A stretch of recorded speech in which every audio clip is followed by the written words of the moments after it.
Hey guys, tonight we're stepping into the muddy, lice-infested boots of a medieval child, where your biggest worry isn't getting the latest iPhone or passing your math test, it's whether you'll survive long enough to see your next birthday. Picture yourself born into a world where the mortality rate for infants hovers around 50%, where your tiny fingers will be expected to work alongside calloused adult hands before you can properly tie your own shoes, and where the concept of childhood, as we know it, simply doesn't exist. You're not a precious little snowflake to be protected and nurtured, a potential economic unit. Assuming you don't die first, the year could be 1347, or 1156, or really any time between roughly 500 and 1500 CE, because for children, these centuries blur together in one long stretch of hardship, hunger, and premature responsibility. You probably won't survive this journey through medieval childhood, statistically speaking, but let's pretend you're one of the lucky ones and see just how miserable your short life would have been. So, before you get comfortable, take a moment to like the video and subscribe, but only if you genuinely enjoy what I do here. Drop a comment letting me know where you're listening from and what time it is where you are. I love seeing this global community of insomniacs and history nerds coming together for these nighttime journeys. Now, dim the lights, maybe turn on a fan for that soft background hum, and let's ease into tonight's journey together. Your story begins before you even draw your first breath, in a world where pregnancy and childbirth represent a deadly gamble for both mother and child. Your mother, let's call her Agnes, has already buried 3 babies before you, which makes her fairly typical for a medieval woman. She's probably between 14 and 25 years old, considered prime childbearing age, and if she's made it this far in life, she's already beaten some pretty steep odds herself. The birth takes place in your family's single-room dwelling, a structure that would make a modern garden shed look spacious and luxurious. There's no running water, no electricity, no sterile medical equipment, and certainly no trained medical professionals. Instead, there's the village midwife, a woman whose medical knowledge comes entirely from experience and folk wisdom passed down through generations of other women who were just making it up as they went along. She arrives carrying a bag filled with herbs, holy relics, and what can generously be described as medical tools but would more accurately be called sharp objects that happen to be lying around. The room fills with smoke from the fire that provides the only light, mingling with the scent of unwashed bodies, livestock, because your family probably shares this space with a pig or some chickens, and whatever mysterious concoctions the midwife is brewing. Your mother grips a piece of wood between her teeth, not for pain management, but because everyone believes it will prevent her from biting her tongue off. This is medieval pain relief at its finest. Historians still argue whether medieval people actually understood the connection between cleanliness and health, but based on the evidence, it seems they viewed dirt as more of a friend than an enemy. The birthing straw, yes, straw, because that's what passes for a delivery room floor, hasn't been changed in who knows how long, and it's teeming with bacteria that would make a modern microbiologist weep. When you finally make your dramatic entrance into the world, you're not greeted with sterile hospital blankets and gentle hands. Instead, you're wrapped in whatever cloth is available, probably something that's been used for multiple purposes and hasn't seen a proper washing in months. The umbilical cord is cut with whatever sharp implement is handy, likely a knife that was just used to prepare dinner or mend leather, and the wound is treated with whatever the midwife thinks might work, possibly salt, possibly wine, possibly just a prayer and a hope for the best. Your first challenge, assuming you survive the birth process itself, is avoiding the numerous infections that claim so many newborns. Without antibiotics, proper sanitation, or even basic understanding of germ theory, infections spread like wildfire through medieval communities. A simple cut can become gangrenous, a minor fever can prove fatal, and conditions that modern medicine treats routinely become death sentences. The medieval medical understanding of infant care would be laughable if it weren't so tragic.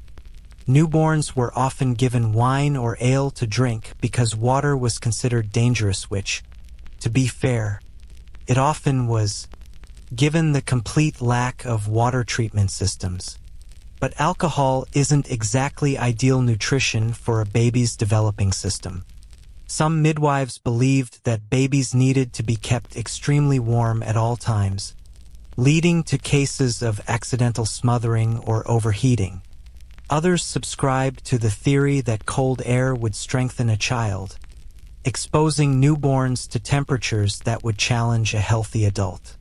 Your parents might consult the local priest about your survival chances, and he'll likely suggest a combination of prayer and folk remedies that range from the merely useless to the actively harmful.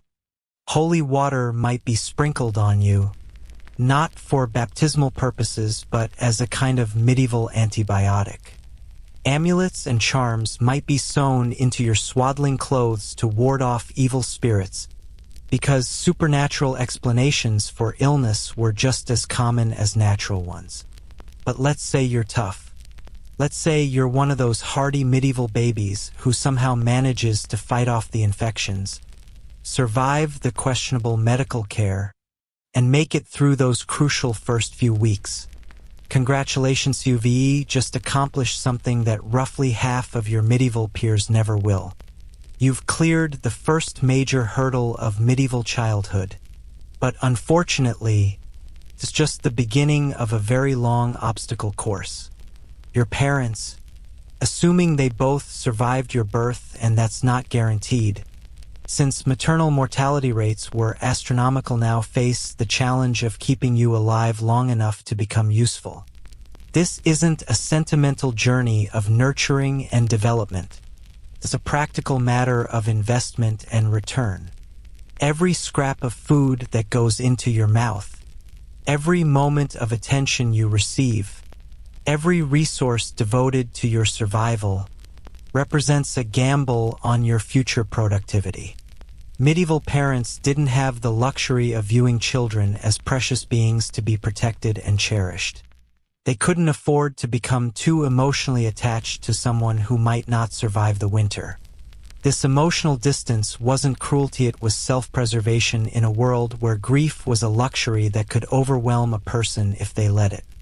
Some historians suggest that the high infant mortality rate actually created a psychological defense mechanism where parents simply couldn't invest emotionally in their children until those children had proven their ability to survive. Your earliest memories, if you're fortunate enough to form any, will be of constant noise, constant activity, and constant uncertainty. Your family's single room serves as bedroom, kitchen, workshop, and barn all at once. There's no privacy, no quiet moments, no separate spaces for different activities. You sleep piled together with parents, siblings, and possibly extended family members on straw mattresses that double as seating during the day. The concept of a child having their own room, their own bed, their own possessions, would be as foreign to medieval people as time travel. The sounds that lull you to sleep aren't gentle lullabies or white noise machinist theory, the snoring of adults, the rustling of straw, the movements of livestock, and the ever-present sounds of a community where everyone lives on top of everyone else. Privacy is a concept that simply doesn't exist for anyone, let alone children, and you'll grow up with no expectation of personal space or quiet contemplation. Your first year is a constant battle against forces trying to kill you. There's the obvious threat of disease, Everything from common colds that can turn deadly without modern treatment to epidemic illnesses that sweep through communities like wildfire. There's malnutrition, because food is scarce and what's available often lacks essential nutrients. There's exposure to the elements, because medieval homes offer minimal protection from cold, heat, or moisture. There's accidental injury, because safety regulations won't be invented for another several centuries. Even if you manage to avoid all these threats, there's still the simple matter of basic care. Your mother, if she's still alive and able, might breastfeed you if her nutrition is adequate and she hasn't succumbed to one of the many complications of childbirth. But breastfeeding in the medieval world isn't the carefully managed process of modern motherhood. It's often interrupted by the demands of survival, work, and caring for other children. If breastfeeding isn't possible, your alternatives are grim. There's no formula, no sterilized bottles, no carefully balanced nutrition designed specifically for infants.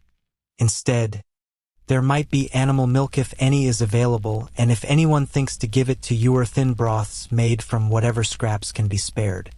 Many infants who can't breastfeed simply don't make it, and their deaths are accepted as unfortunate but inevitable facts of life. The quality of available milk, whether human or animal, is another roll of the dice. Your mother's nutrition directly affects her milk quality. And given that she's probably surviving on a diet that would horrify a modern nutritionist, her breast milk might lack essential vitamins and minerals. Cow's milk, when available, comes from animals that graze on whatever vegetation they can find and aren't receiving regular veterinary care. The milk isn't pasteurized, refrigerated, or tested for contamination. It's simply milked into whatever container is handy and given to you while hoping for the best. The first year of your medieval life is essentially a prolonged audition for continued existence. Every day you survive makes the next day slightly more likely, but only slightly. Your parents watch you with the careful attention of people making an investment they're not sure will pay off. They provide care, but it's practical care focused on basic survival rather than development or enrichment. You won't have toys in any recognizable sense, maybe a carved wooden figure if your family is particularly prosperous, or more likely just whatever objects you can find lying around that won't immediately kill you if you put them in your mouth. Your entertainment comes from observing the constant activity around you, and your education begins immediately through simple observation of how adults survive in this harsh world. Medieval parents didn't read parenting books or consult child development experts because such things didn't exist. Instead, they relied on instinct, tradition, and the kind of folk wisdom that gets passed down through generations of people who were mostly just trying not to die. Some of this wisdom was actually helpful, keeping babies close to their mothers for warmth and protection. For instance, other practices were less beneficial, like the belief that babies needed to be tightly swaddled at all times to prevent their limbs from growing crooked, or the idea that crying was always a sign of moral weakness rather than basic need. Your swaddling clothes, if you have them, are probably made from scraps of fabric that have been repurposed multiple times. They might be held together with whatever cordage is available, strips of leather, plant fibers, or even human hair. The fabric itself has never been sanitized in any meaningful way, and it's probably harboring all sorts of microscopic life that would fascinate and terrify modern scientists. As you begin to grow and develop, you'll start to notice that your world operates on principles that would seem completely alien to a modern child. There are no schedules, no routines designed around your needs, no consideration for your developing sleep patterns or nutritional requirements. You eat when food is available, You sleep when darkness falls and everyone else settles down, and you learn to adapt your tiny body's needs to the rhythms of adult survival. The other children in your community, if any have survived long enough for you to meet them, serve as both playmates and cautionary tales. You'll see older children who bear the scars of accidents, illnesses, and hard labor. You'll notice that some children who were there one day are simply gone the next, with little fanfare or explanation. This teaches you an early and brutal lesson about the temporary nature of existence. Your parents might name you, or they might wait to see if you survive long enough to make naming worthwhile. Some medieval families had a practice of giving children temporary names until they reached a certain age, then holding a proper naming ceremony once survival seemed more likely. Other families would name a child after a previously deceased sibling, creating a kind of recycling system for identities that reflects the harsh realities of high mortality rates. By the time you reach your first birthday again, assuming you reach your first birthday, you've already learned lessons that modern children never have to face. You've learned that life is fragile, that resources are scarce, that comfort is temporary, and that survival requires constant vigilance. You've learned to sleep through noise, to eat whatever is available, to accept discomfort as normal, and to expect very little from the world around you. But perhaps most importantly, you've learned that childhood isn't a special protected time of innocence and play. It's simply the early stage of a difficult life where the same rules apply as they do to adults, just with smaller hands and less strength to enforce your will. The medieval world doesn't recognize childhood as a distinct phase of human development deserving of special consideration or protection. You're just a small person who will hopefully grow into a larger person who can contribute more effectively to the family's survival. The statistical reality of your situation is sobering. If you were born in medieval Europe, you had roughly a 50% chance of dying before age 5. Of those who survived to age 5, many more would die before reaching adulthood. The ones who made it to adulthood could expect to live, on average, into their 30s or 40s if they were lucky. These aren't abstract numbers, they represent the lived reality of millions of children who faced the same challenges you're facing, most of whom didn't make it through to tell their stories. Your first birthday, if you reach it, won't be celebrated with cake, presents, or parties. It might be acknowledged with a brief moment of gratitude to whatever deity your family worships, or it might pass entirely unnoticed in the daily struggle for survival. But reaching that first birthday means you've beaten odds that would challenge a modern Vegas gambler, and it means you're ready to face the next set of challenges that medieval childhood has in store for you. The moment you take your first unsteady steps, wobbling across that dirt floor like a tiny drunk person navigating a particularly challenging pub, your childhood officially ends. Congratulations, you've just graduated from might survive to definitely going to work. While modern toddlers are learning to stack colorful blocks and argue about which cartoon character is superior, you're about to discover that those chubby little fingers of yours are perfectly sized for tasks that adults find awkward to perform. Your second year of life introduces you to the concept of economic productivity, medieval style. This isn't about setting up a lemonade stand or doing chores for allowance money. This is about contributing to your family's survival in measurable, immediate ways. The adults around you have been waiting patiently for you to develop enough motor control to be useful.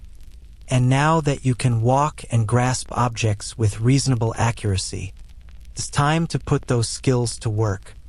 The transition from helpless infant to productive family member happens with shocking speed. One day you're learning to walk, and the next day someone is showing you how to sort grain, how to gather eggs without breaking them, or how to hold wool steady while older children card it. There's no gradual introduction to responsibility, no careful consideration of age-appropriate tasks, and certainly no concern for whether you're developmentally ready for these expectations. Your tiny hands, turns out, are actually ideal for certain kinds of work that challenge adult fingers. You can reach into narrow spaces to retrieve dropped items. You can manipulate small objects with a precision that comes naturally to children, and you can crawl into areas that would be impossible for grown-ups to access. Medieval society quickly recognizes these advantages and puts them to immediate use. If your family works in agriculture, which is statistically likely, since roughly 90% of medieval people worked the land, your job might involve picking stones out of fields, a task that requires you to crawl around on your hands and knees identifying and removing rocks that could damage farming tools. This isn't occasional help. This is daily, necessary labor that your family depends on for survival. Your small size makes you the perfect candidate for this backbreaking work. Quite literally. Those stones you're collecting aren't just inconveniences, they represent genuine threats to your family's ability to grow food. A stone and replacing or repairing farming tools represents a major expense that your family probably can't afford. So you spend hours crawling through dirt, your knees and hands becoming permanently stained with soil, your back aching from the constant bending, learning that childhood is just a smaller version of the same hard labor that defines adult life. If your family is involved in textile work, your introduction to the workforce might involve carding wool, a process that requires you to brush raw wool with metal combs to align the fibers for spinning. The metal teeth of these combs are sharp enough to tear skin if you're careless, and you'll quickly learn to work with the focused concentration of someone handling dangerous tools. Your small hands can manipulate the wool more precisely than adult fingers, making you valuable for the detailed work that produces the finest thread. Historians still argue whether medieval families deliberately had large numbers of children to create a workforce, or whether the high infant mortality rate simply made large families a survival strategy. Either way, the children who survived quickly discovered that their value to the family unit was measured primarily in terms of their productivity. Love and affection existed, but they were luxuries that came after the basic requirements of survival were met. The concept of play exists in medieval childhood, but it bears little resemblance to modern recreational activities. Your play is practice for adult work. You might play house by mimicking the endless domestic tasks you watch your mother perform, or you might play war by copying the fighting techniques you see older boys learning. Even your entertainment serves an educational purpose, teaching you the skills you'll need to survive as an adult. Your toys, if you have any, are crude representations of adult tools. A wooden sword isn't just a toy, it's training equipment for the very real possibility that you'll need to defend yourself or your family. A small spindle isn't just something to fidget with, its practice for the textile work that might provide your family's income. A tiny plow isn't Q-Tite's preparation for the agricultural labor that will define your adult life if you live that long.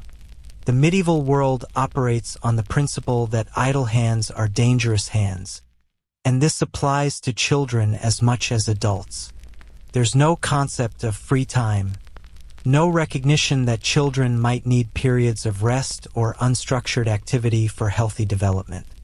Every moment of your day is either spent working, sleeping, or preparing for more work. Your working day begins before dawn and ends after dark. Just like the adults around you, there are no child labor laws, no regulations about appropriate working hours, no requirements for breaks or safety equipment. You work until the work is done, and if that takes 16 hours, then you work for 16 hours. Your age is irrelevant. What matters is your ability to contribute to the family's economic survival. The physical demands of medieval child labor are staggering by modern standards. You might spend entire days bent over in fields, your spine developing the permanent curve that marks agricultural workers. You might carry loads that represent significant percentages of your body weight, your muscles and bones adapting to strains that would concern modern pediatricians. You might work with tools and materials that pose genuine health risks, from sharp metal implements to toxic dyes used in textile work. Sleep becomes something you grab when you can rather than something scheduled around your developmental needs. You collapse into exhaustion at the end of each working day, your small body pushed to its limits by physical demands that would challenge many modern adults. There are no bedtime stories, no comfortable mattresses, no climate-controlled sleeping environments, just the blessed relief of unconsciousness after another day of hard labor. Your education during these working years comes entirely through hands-on experience. You learn by watching, imitating, and eventually mastering the tasks that the adults around you perform. There are no textbooks, no formal instruction, no structured learning environments. Your classroom is the field, the workshop, the family dwelling, and your curriculum is whatever work needs to be done to keep your family alive. This practical education system actually produces remarkable results in its own way. By the time you reach what we might consider school age, you've already mastered skills that many modern adults never learn. You can identify different types of grain by sight and touch. You can judge the quality of wool or fabric. You can predict weather patterns based on subtle environmental cues. And you can perform dozens of tasks that require genuine expertise. But this education comes at a cost that would horrify modern child development experts. Your cognitive development is focused entirely on practical skills at the expense of abstract thinking. Your creativity is channeled exclusively toward problem-solving in work contexts rather than being allowed to develop freely. Your social development is shaped entirely by hierarchical work relationships rather than age-appropriate peer interaction.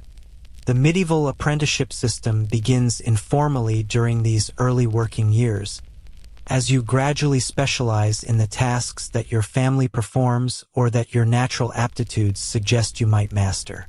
If you show particular skill at working with animals, you might find yourself spending more time caring for livestock.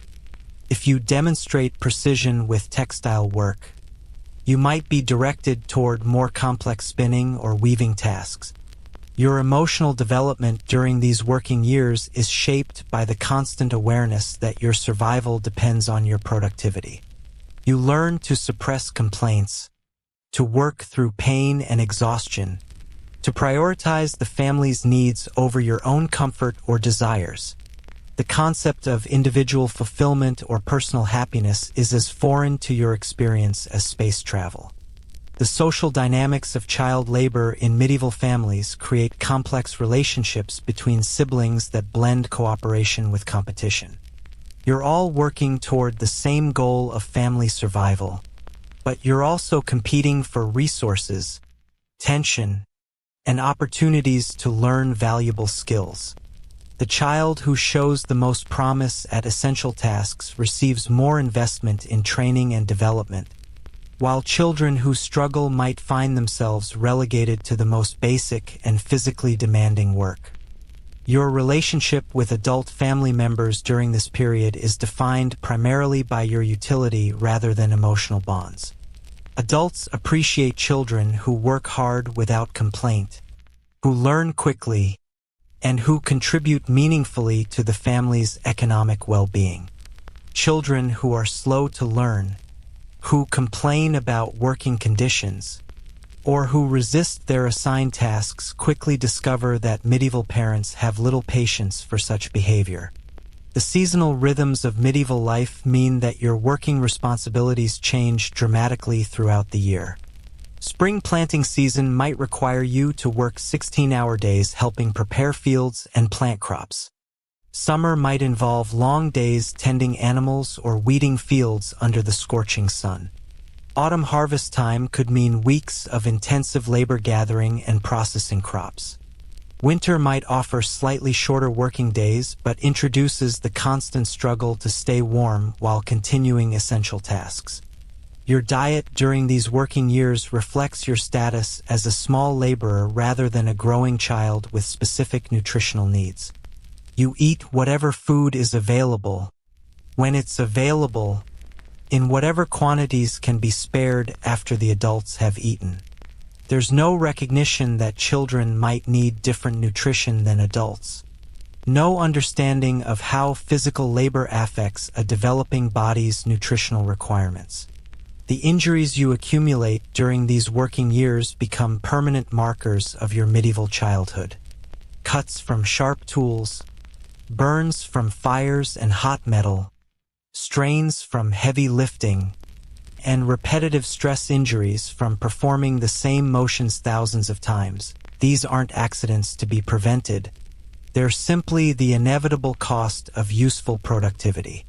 You learn to work through pain, to ignore minor injuries, and to accept permanent physical damage as a normal part of life. By the time you reach your 7th birthday, if you're fortunate enough to reach it, you've already worked more hours than many modern adults work in entire years. You've mastered skills that represent centuries of accumulated human knowledge. You've contributed meaningfully to your family's survival. And you've learned lessons about responsibility and hardship that would challenge much older people in easier times.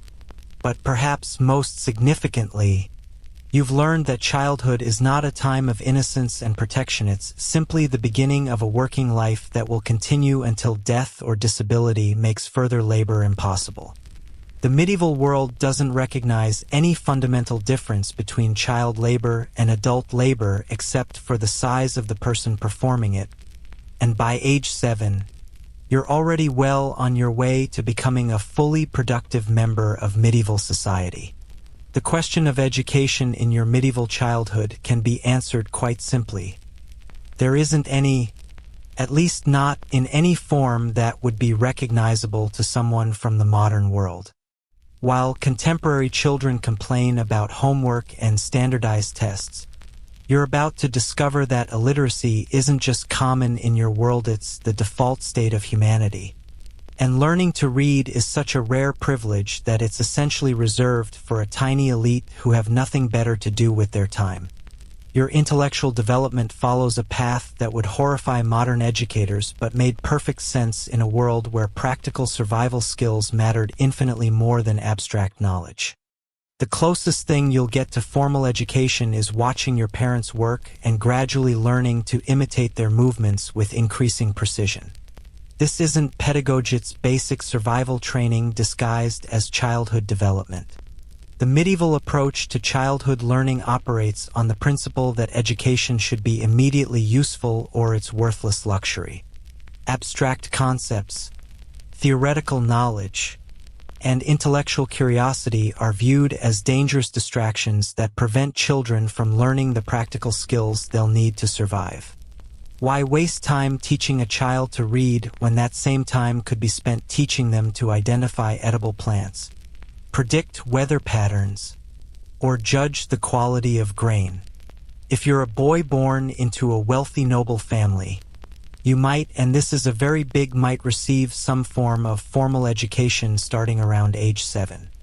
This education bears no resemblance to modern schooling and focuses primarily on military training, basic mathematics needed for managing estates, and perhaps rudimentary reading skills if there happens to be a literate adult available to provide instruction. Even this privileged education is fundamentally practical, designed to prepare you for a life of managing property and commanding other people rather than expanding your intellectual horizons. But let's be realistic about your statistical chances of being that privileged noble boy. You're far more likely to be a peasant child of either gender, which means your educational opportunities are essentially non-existent. The vast majority of medieval children never learn to read a single word, never see a book, never encounter written language in any meaningful way, and consider literacy to be as mysterious and irrelevant as quantum physics. The few schools that exist in medieval Europe are primarily attached to monasteries and cathedrals, and they're designed to train future clergy rather than provide general education. These institutions have zero interest in educating peasant children, female children, or really anyone who isn't already marked for a religious career. The idea of universal education, of teaching all children basic literacy and numeracy skills, would strike medieval educators as completely insane. For girls, regardless of social class, educational opportunities are even more limited than they are for boys. The medieval world operates on the assumption that women don't need literacy because their roles in society don't require reading or writing skills. Why teach a girl to read when she's going to spend her life managing a household, raising children, and performing manual labor? The few literate women in medieval society are almost exclusively nuns or members of the highest nobility, and even then, their literacy is often limited to basic religious texts. Historians still argue whether the lack of female education in medieval society was primarily due to practical considerations or deliberate oppression, but the end result is the same. If you're born female, your chances of learning to read are approximately zero. Your education consists entirely of learning domestic skills from your mother and other women in your family. And this education is considered complete once you can manage a household, prepare food, and produce textiles. The concept of childhood literacy is so foreign to medieval thinking that most languages don't even have words for children's books or educational materials designed for young learners. The few books that exist are expensive, hand-copied manuscripts written in Latin, and they're designed for adult scholars and clergy. There's no recognition that children might learn differently than adults, no understanding of age-appropriate educational content, and no consideration of the idea that learning might be more effective if it's engaging or enjoyable. Your exposure to written language, if any, comes through religious services where you might hear Latin texts read aloud by priests. But hearing Latin and understanding it are completely different things. And since the services are conducted in a language that bears no resemblance to your everyday speech, these experiences teach you nothing about reading or writing. They might teach you to recognize certain spoken phrases associated with religious rituals, but this isn't literacy, it's just memorization of sounds. The illiteracy that defines your medieval childhood extends beyond simple reading and writing to encompass what we might call cultural literacy.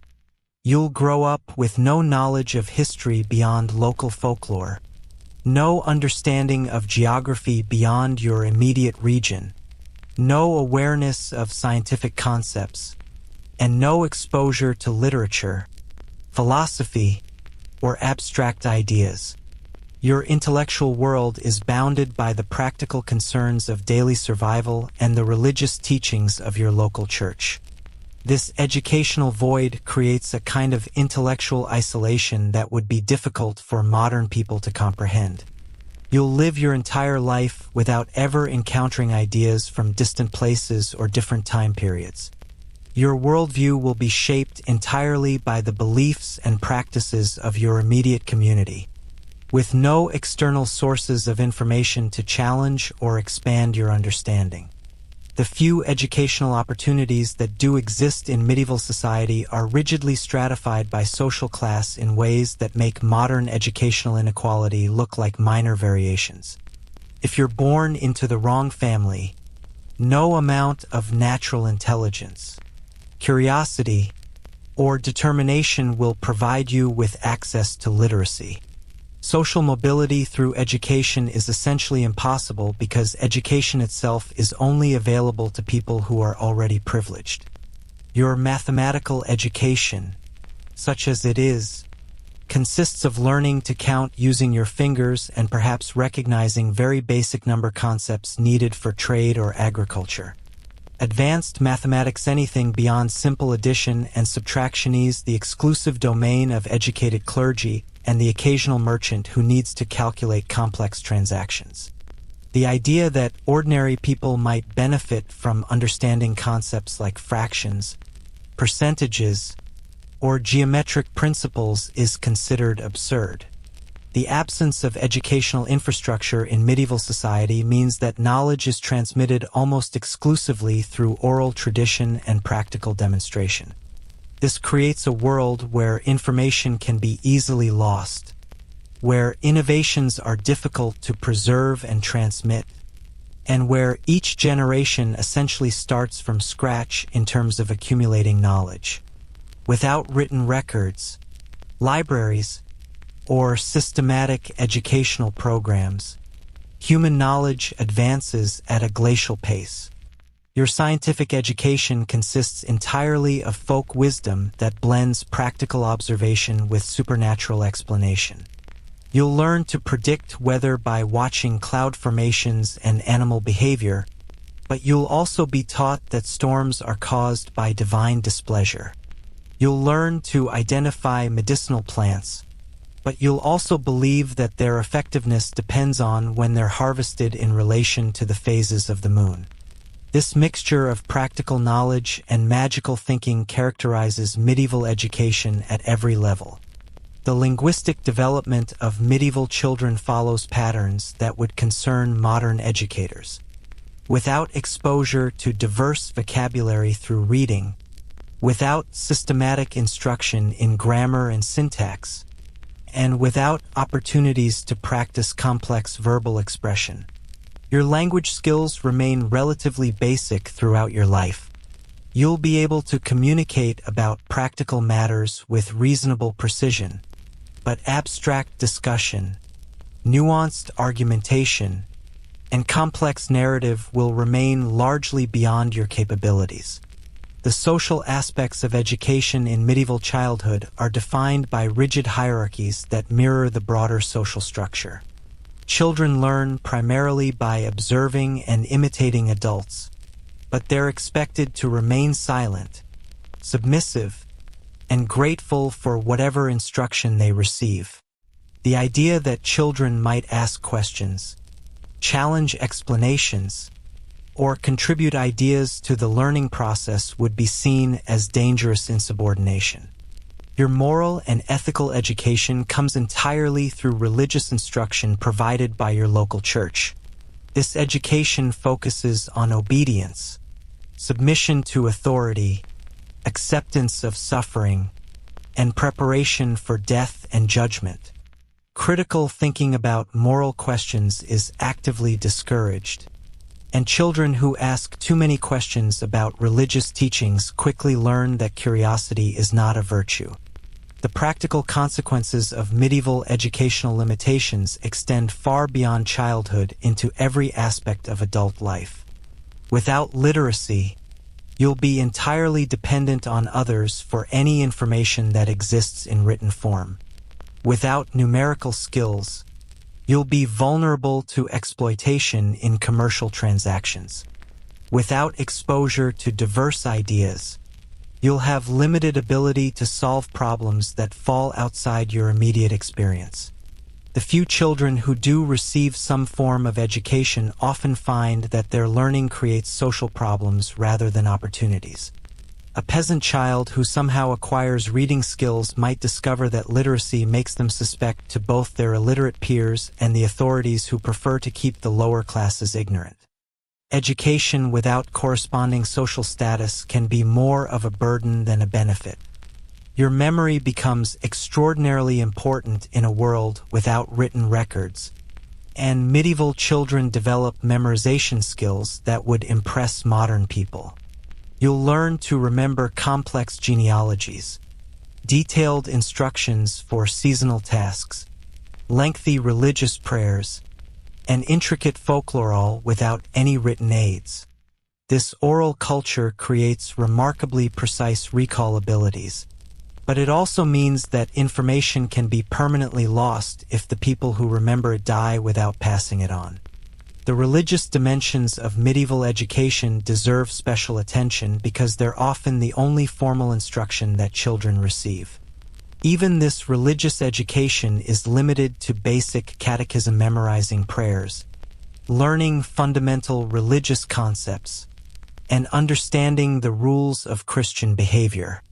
Theological complexity, biblical interpretation, and sophisticated religious thought remain the exclusive domain of educated clergy. The teaching methods used in the few educational contexts that do exist would horrify modern educators. Learning happens through rote memorization, physical punishment for mistakes, and endless repetition of basic concepts. There's no recognition that children have different learning styles, no understanding of developmental psychology, and no consideration of the idea that education might be more effective if it's tailored to individual needs and interests. If you're fortunate enough to encounter a teacher, most likely a monk or priest, their approach to education reflects medieval attitudes toward childhood and learning. Children are viewed as empty vessels to be filled with predetermined knowledge rather than active participants in the learning process. Questions are discouraged, creativity is suppressed, and original thinking is actively punished as a form of prideful rebellion against established authority. The physical environment of medieval education, when it exists at all, consists of cold, poorly lit rooms where children sit on hard benches or the floor, often for hours at a time. There are no educational materials beyond perhaps a few precious books that children are forbidden to touch, no visual aids to help illustrate complex concepts, and no recognition that physical comfort might affect learning ability. The curriculum in medieval schools, where they exist, focuses almost exclusively on Latin grammar and religious instruction. Students spend years learning to parse Latin sentences and memorize religious texts without ever encountering literature, history, science, or any other subjects that might broaden their intellectual horizons. The goal isn't to develop critical thinking or creativity, it's to produce obedient servants of the church who can perform religious duties without questioning the underlying system. The few girls who receive any formal education at all typically encounter it only in convents, where the focus is even more narrowly religious than in boys' schools. Girls might learn basic reading skills to enable them to participate in religious services, but they're actively discouraged from pursuing any knowledge that might be considered inappropriate for their gender. Mathematics, natural philosophy, and classical literature are considered completely unsuitable for female minds. The assessment methods used in medieval education rely entirely on recitation and physical punishment. Students demonstrate their learning by repeating memorized passages word for word, and any deviation from the expected response results in immediate corporal punishment. There's no recognition that understanding might be more important than memorization, no consideration of different ways to demonstrate knowledge, and no acknowledgement that fear might actually inhibit learning. The social isolation that results from lack of education in medieval childhood creates communities where ignorance is perpetuated across generations. Parents who never learn to read can't teach their children literacy skills. Communities without educational institutions can't develop them spontaneously, and entire regions can remain trapped in cycles of ignorance that persist for centuries. Your intellectual curiosity, if you're unfortunate enough to possess any, quickly learns to hide itself or risk being branded as dangerous pride.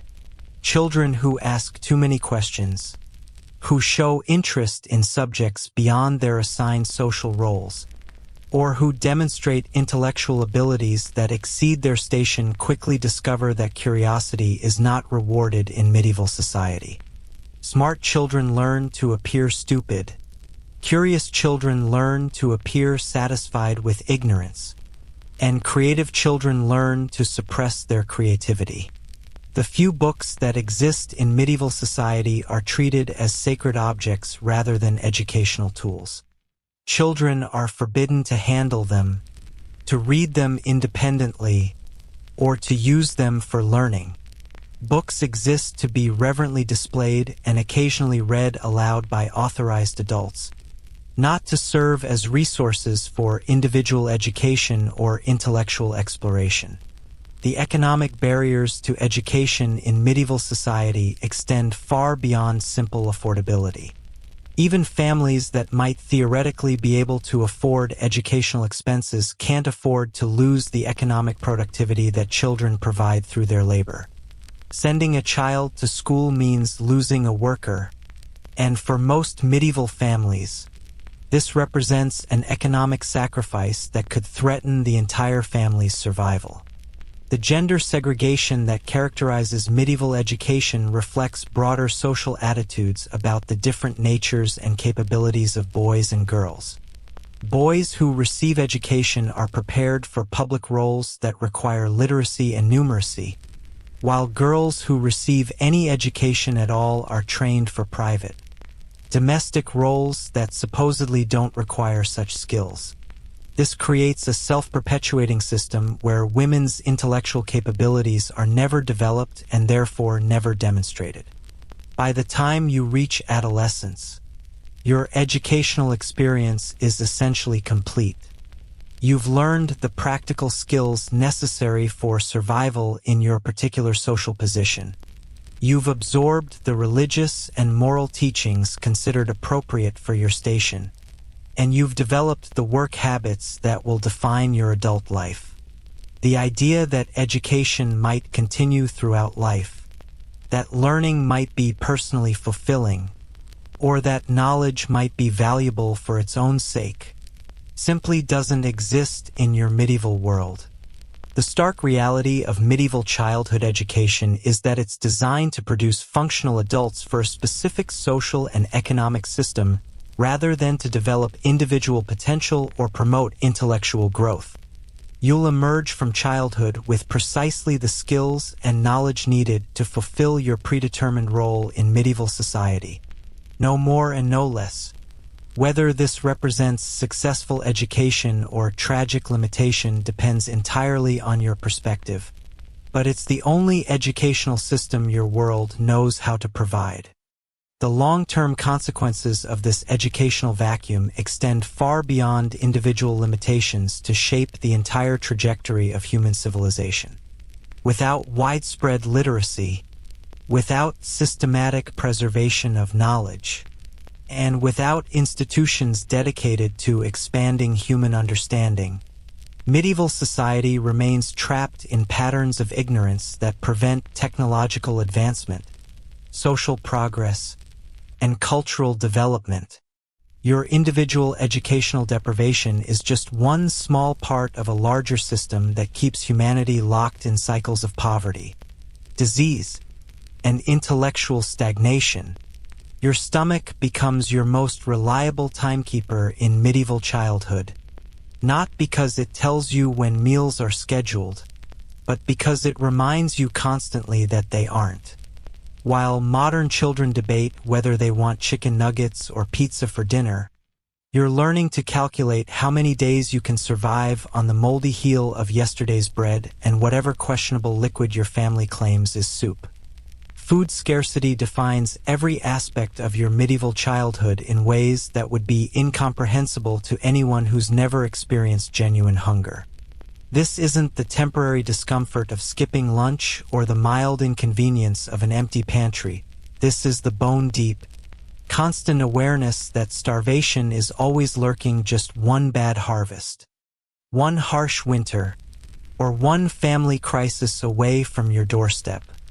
Your daily caloric intake, when you're lucky enough to have one, hovers somewhere around what modern nutritionists would consider a starvation diet. The concept of eating until you feel satisfied is as foreign to your experience as space travel. You eat until the food runs out, and then you wait sometimes for hours, sometimes for days until more food becomes available. The idea that people might eat for pleasure, might choose between different options, or might ever have more food than they can consume would strike you as evidence of either wealth beyond imagination or complete insanity. The staple food of your medieval childhood is bread, but calling it bread is generous to the point of dishonesty. What you're eating is a dense, heavy mixture of whatever grains your family can afford, often barley, or rye rather than wheat, mixed with whatever fillers can add bulk without killing you immediately. These fillers might include ground acorns, sawdust, chalk, or even clay, depending on how desperate the situation becomes. This bread bears no resemblance to the soft, fluffy loaves that modern people take for granted.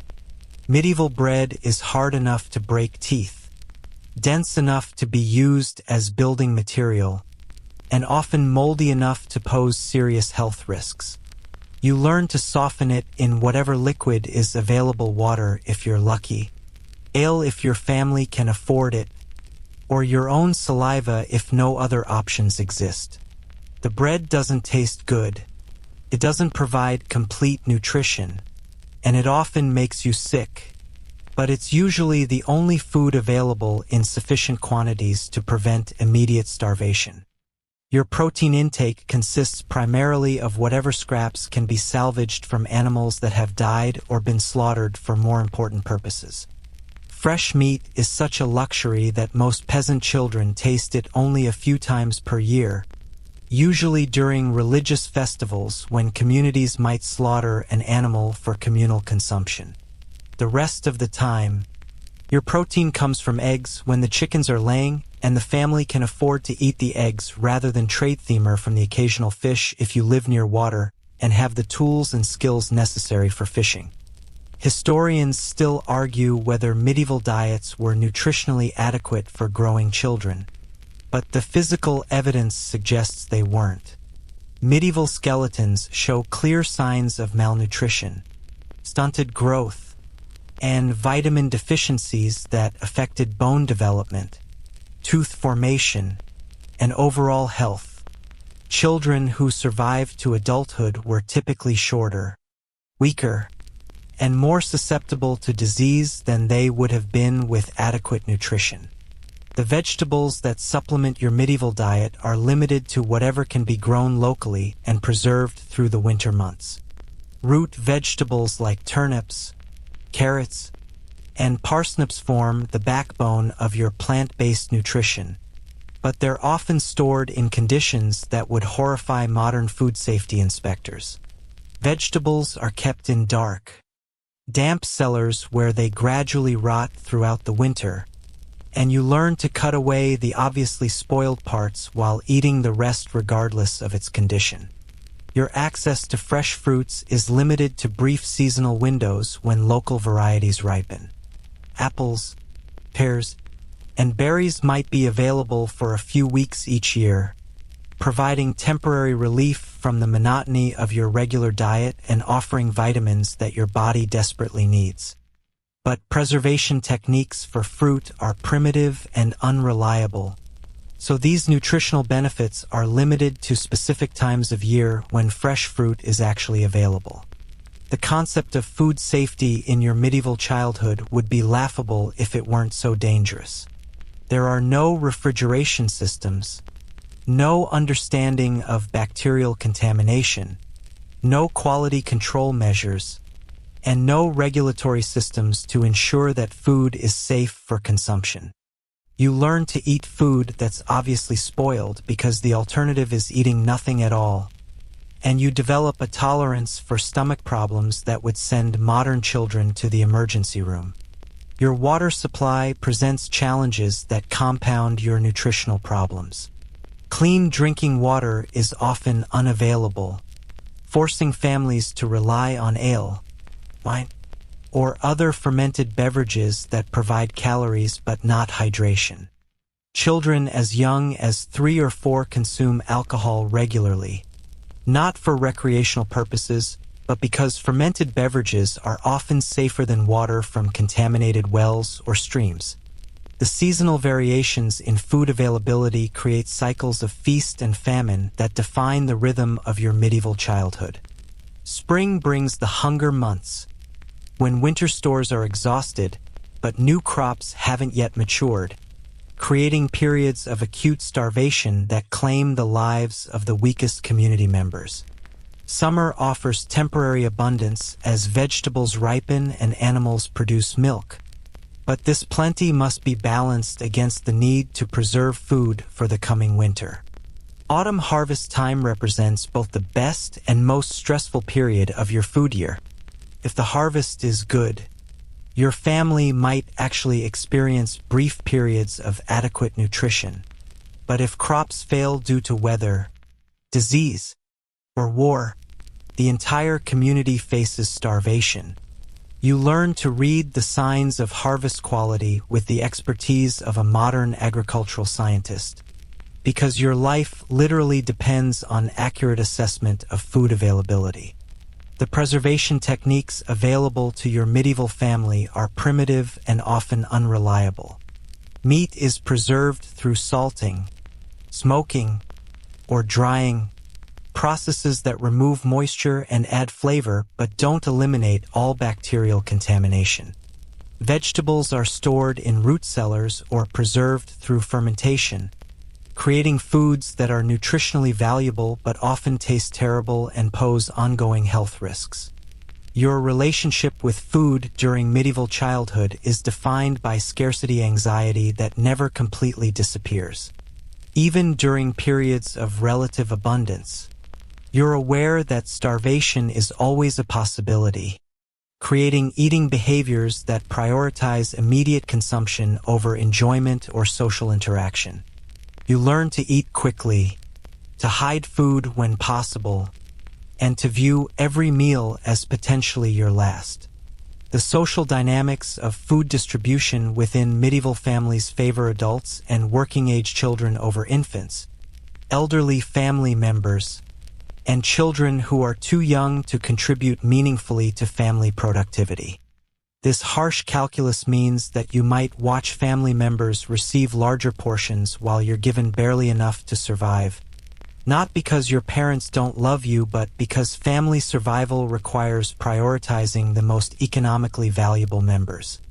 Your nutritional education consists entirely of learning to identify edible plants, assess food quality, and maximize the nutritional value of available resources. You become expert at recognizing which mushrooms are safe to eat, which berries provide the most nutrition, and how to extract maximum value from food scraps that modern people would discard without consideration.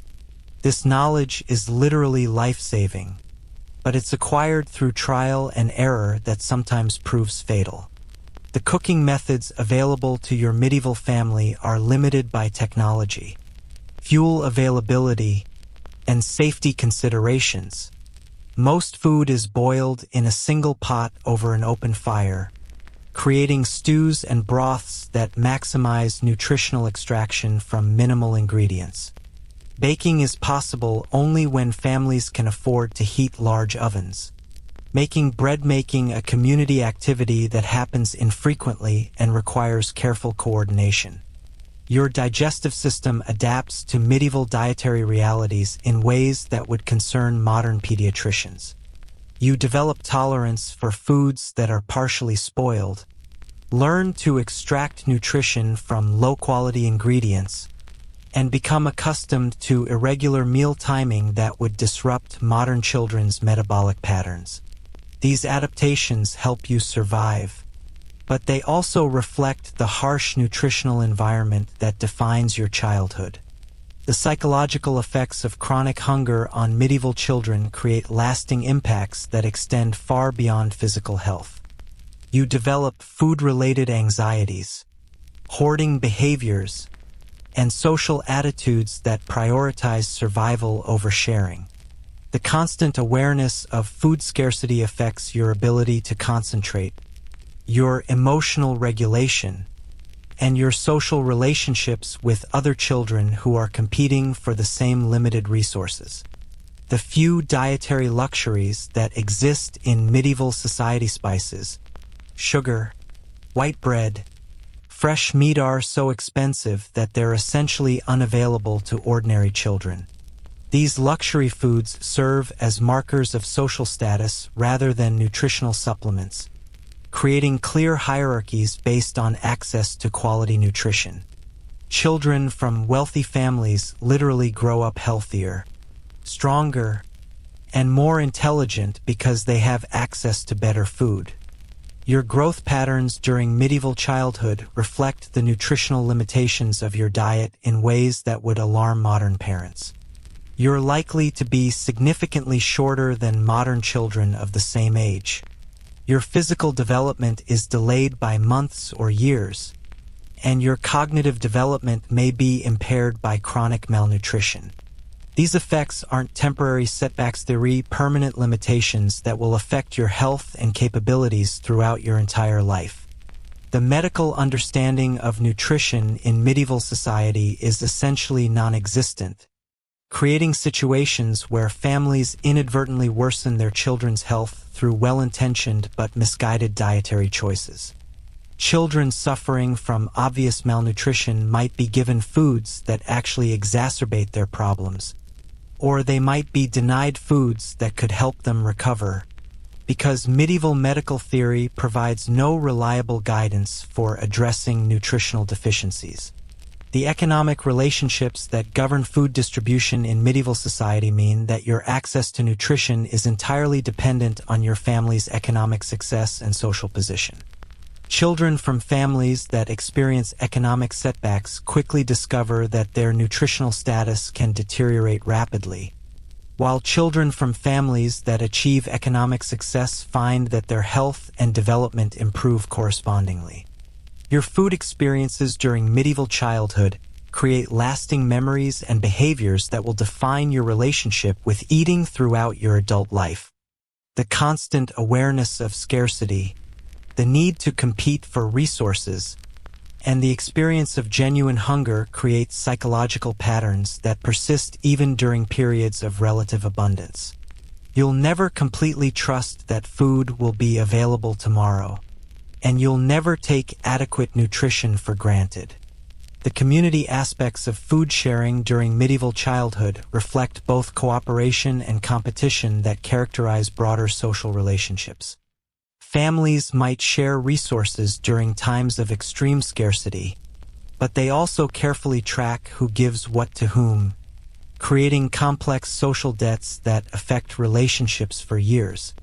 Children learn to navigate these social dynamics while managing their own nutritional needs, developing social skills that are essential for survival in resource-scarce environments.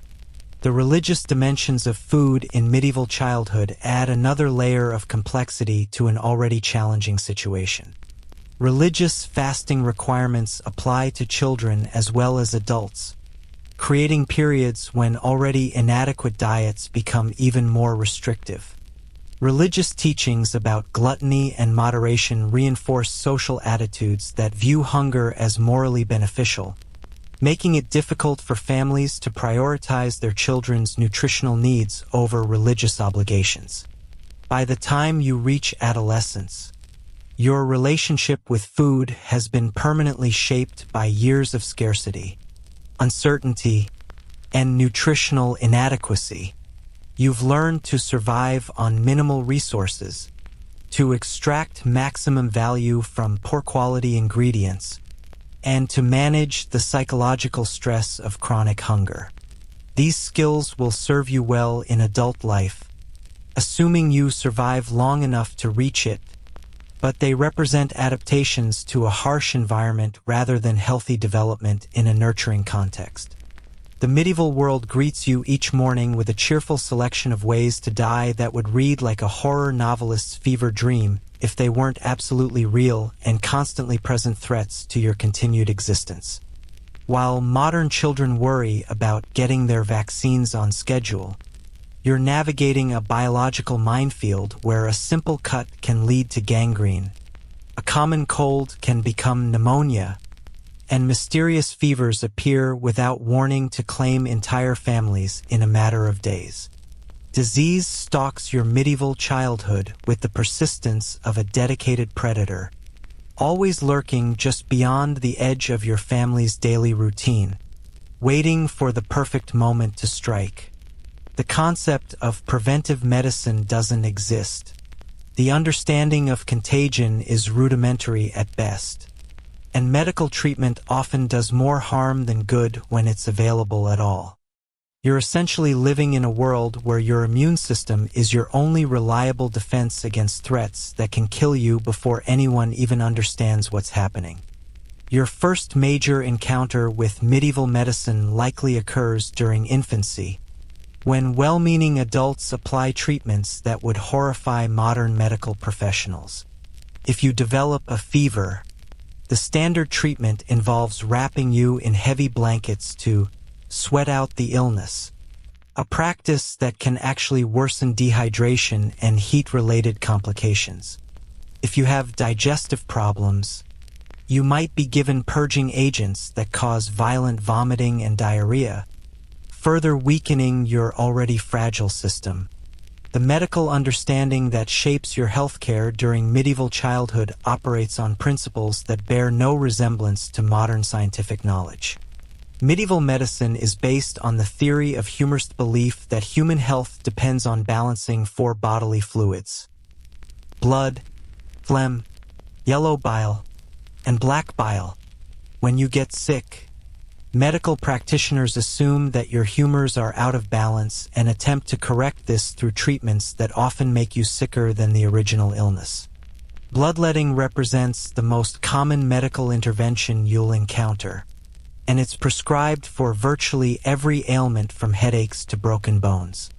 Medieval doctors believe that removing blood from your body will restore humoral balance and cure whatever's wrong with you. Children as young as 3 years old undergo bloodletting procedures that involve cutting veins and allowing blood to drain into bowls, weakening already sick children and sometimes causing them to bleed to death.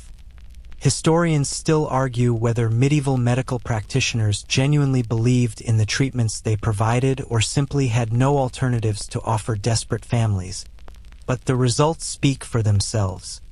Medieval medical intervention has such poor success rates that many families prefer to rely on folk remedies, prayer, or simply hoping that illnesses will resolve on their own rather than subjecting their children to professional medical care. The diseases that threaten your medieval childhood include both familiar illnesses that modern medicine treats routinely and epidemic diseases that have largely disappeared from the developed world. Common childhood diseases like measles, whooping cough, and diphtheria kill significant percentages of the children who contract them, while epidemic diseases like plague, smallpox, and typhus can wipe out entire communities in a matter of weeks. Your exposure to infectious diseases begins virtually from birth and continues throughout your childhood, as medieval communities have no understanding of quarantine procedures, disease transmission, or infection control. Sick children continue to live in close contact with healthy family members. Diseased adults continue working and socializing in community settings, and infectious materials are disposed of in ways that maximize the spread of dangerous pathogens. The plague deserves special attention as the most terrifying disease threat of your medieval childhood. When plague outbreaks occur, they spread through communities with devastating speed, killing between 30 and 60% of the population in affected areas. Children are particularly vulnerable to plague, and families often face the horrific choice between abandoning infected children to prevent spread to other family members or staying together and risking total family extinction. During plague outbreaks, your medieval community responds with a combination of religious fervor and medical quackery that rarely slows disease transmission and often makes situations worse. Public processions designed to appease divine wrath actually facilitate disease spread by bringing infected and healthy people together in large groups. Medical treatments like burning aromatic herbs or drinking mercury-based potions add additional health risks without providing any protection against plague bacteria. Your daily exposure to disease vectors would appall modern public health officials. Medieval communities dispose of human waste by throwing it into streets or nearby water sources, creating breeding grounds for disease-carrying insects and contaminating drinking water supplies.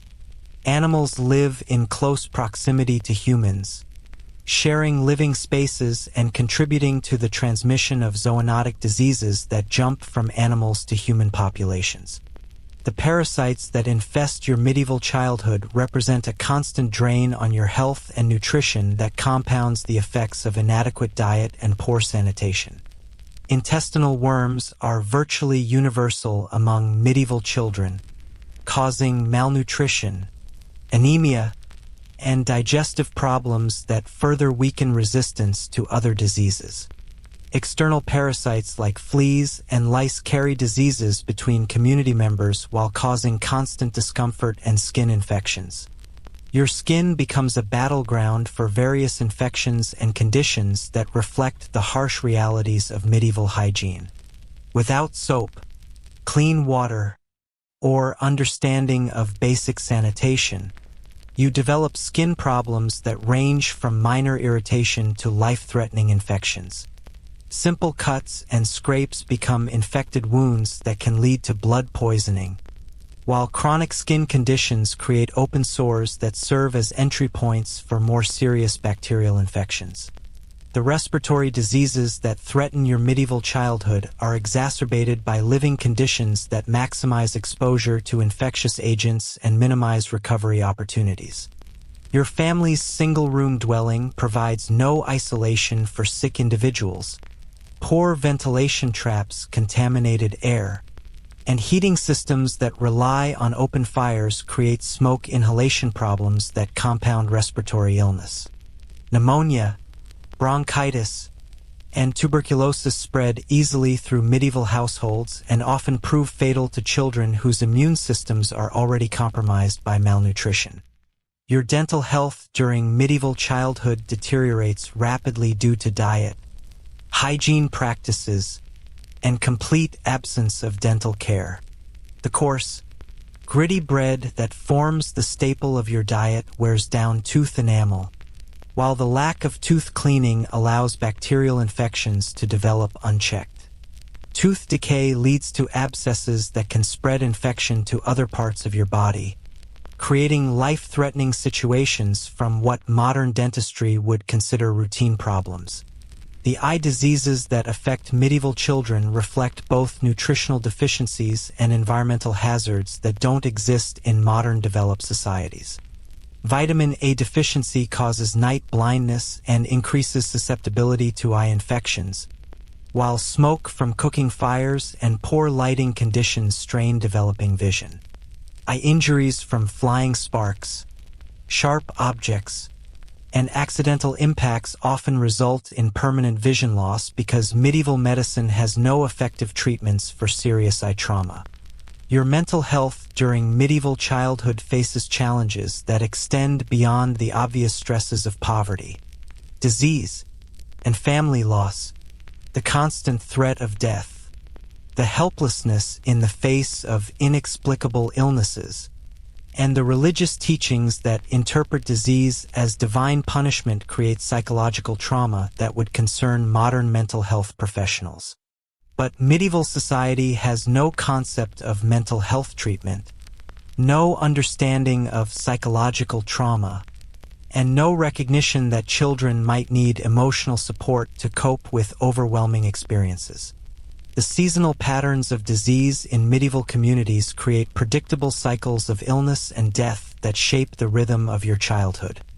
Winter brings respiratory diseases that spread rapidly through crowded, poorly ventilated living spaces. Spring brings digestive illnesses as families consume food that has spoiled during storage. Summer brings insect-borne diseases that flourish in warm weather. Autumn brings injuries and exhaustion-related illness as communities work desperately to prepare for another winter. Your family's response to your illnesses reflects the limited options available in a world without effective medical knowledge or resources. Prayer represents the most common intervention, as families appeal to various saints and religious figures for divine healing. Folk remedies based on local traditions provide the next line of defense, often involving herbal preparations that may have some therapeutic value but are administered without understanding of proper dosages or potential side effects. The few medical practitioners available in your medieval community combine religious ritual with medical procedure in ways that reflect the era's understanding of disease causation. Physicians might prescribe religious observances alongside herbal treatments, believing that spiritual and physical healing are inseparable processes. This holistic approach occasionally produces positive results, but more often it delays effective treatment while subjecting patients to ineffective or harmful interventions. Your exposure to epidemic diseases creates community-wide trauma that affects social relationships and cultural practices for generations. Communities that survive major plague outbreaks develop collective behaviors and beliefs that reflect their shared experience of mass death and social disruption. Children who survive epidemics carry psychological scars and behavioral adaptations that influence their adult relationships and parenting practices. The medical knowledge available to treat your childhood illnesses is transmitted through oral tradition and apprenticeship systems that preserve some useful information while perpetuating dangerous misconceptions. Folk remedies that have genuine therapeutic value exist alongside treatments that are actively harmful, and medieval communities have no reliable methods for distinguishing between effective and ineffective medical practices. Your nutrition-related health problems during medieval childhood create cascading effects that increase vulnerability to infectious diseases while decreasing recovery capacity. Malnutrition weakens immune system function, making you more susceptible to illness, while simultaneously reducing your body's ability to fight off infections once they develop. This creates vicious cycles where disease leads to further malnutrition, which leads to increased disease susceptibility.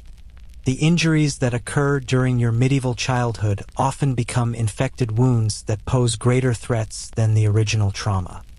Without antiseptic procedures, sterile bandaging materials, or antibiotics to prevent infection, simple cuts can develop into life-threatening conditions. Burns from cooking fires, cuts from sharp tools, and bruises from falls all carry risks of secondary infection that can prove fatal even when the initial injury seems minor. Your reproductive health education during medieval childhood is non-existent, creating situations where normal developmental changes are misunderstood as signs of illness or divine displeasure. Girls experiencing menarche might be subjected to medical treatments designed to cure what medieval medicine considers an abnormal condition, while boys experiencing normal pubertal development might worry that physical changes indicate serious health problems. The environmental health hazards that surround your medieval childhood include exposure to toxic substances that medieval communities don't recognize as dangerous. Lead poisoning from pewter dishes and lead-glazed pottery causes developmental problems that are attributed to other causes. Mercury poisoning from medical treatments creates neurological symptoms that are interpreted as supernatural afflictions. Coal smoke and other air pollutants cause respiratory problems that are accepted as normal aspects of urban life. Your survival to adolescence depends largely on factors beyond your control: genetic resistance to disease, access to slightly better nutrition, fortunate timing that allows you to avoid epidemic diseases, and simple luck in avoiding the injuries and infections that claim so many of your peers. The children who survive medieval childhood aren't necessarily stronger or healthier than those who die. They're often just fortunate enough to avoid the worst combinations of disease, malnutrition, and medical mismanagement that prove fatal to others. The long-term health consequences of surviving medieval childhood include physical and developmental effects that influence your adult capabilities and lifespan. Childhood diseases leave permanent damage to organs and systems. Malnutrition affects bone and muscle development, and repeated infections compromise immune system function. Medieval adults bear the scars of childhood survival in ways that modern people can barely imagine, and their shortened lifespans reflect the cumulative health damage accumulated during their formative years. The family structure that shapes your medieval childhood operates on principles that would seem simultaneously familiar and alien to modern observers. Familiar because it involves parents and children living together. Alien because emotional bonds take a distant second place to economic necessity and survival calculations. While contemporary families debate screen time limits and college savings plans, your medieval family is making daily decisions about which children receive food, which ones get medical attention, and which ones might need to be sent away or abandoned to ensure the survival of the rest. Your relationship with your parents during medieval childhood is defined primarily by utility rather than affection, not because medieval parents are incapable of love, but because expressing that love in ways that compromise family survival represents a luxury that few families can afford. Your mother views you as a combination of economic investment, insurance policy, and potential burden, while your father sees you as future labor, military service, or marriage alliance material depending on your gender and apparent capabilities. The emotional distance that characterizes medieval parent-child relationships serves as a psychological defense mechanism against the high probability that you won't survive to adulthood. Medieval parents who become too emotionally attached to their children face repeated devastating losses that can destroy their ability to function effectively as family leaders. Instead, they maintain a careful emotional reserve that allows them to grieve briefly when children die and then continue making practical decisions necessary for family survival. Your mother's relationship with you reflects the harsh realities of medieval maternal survival and responsibility.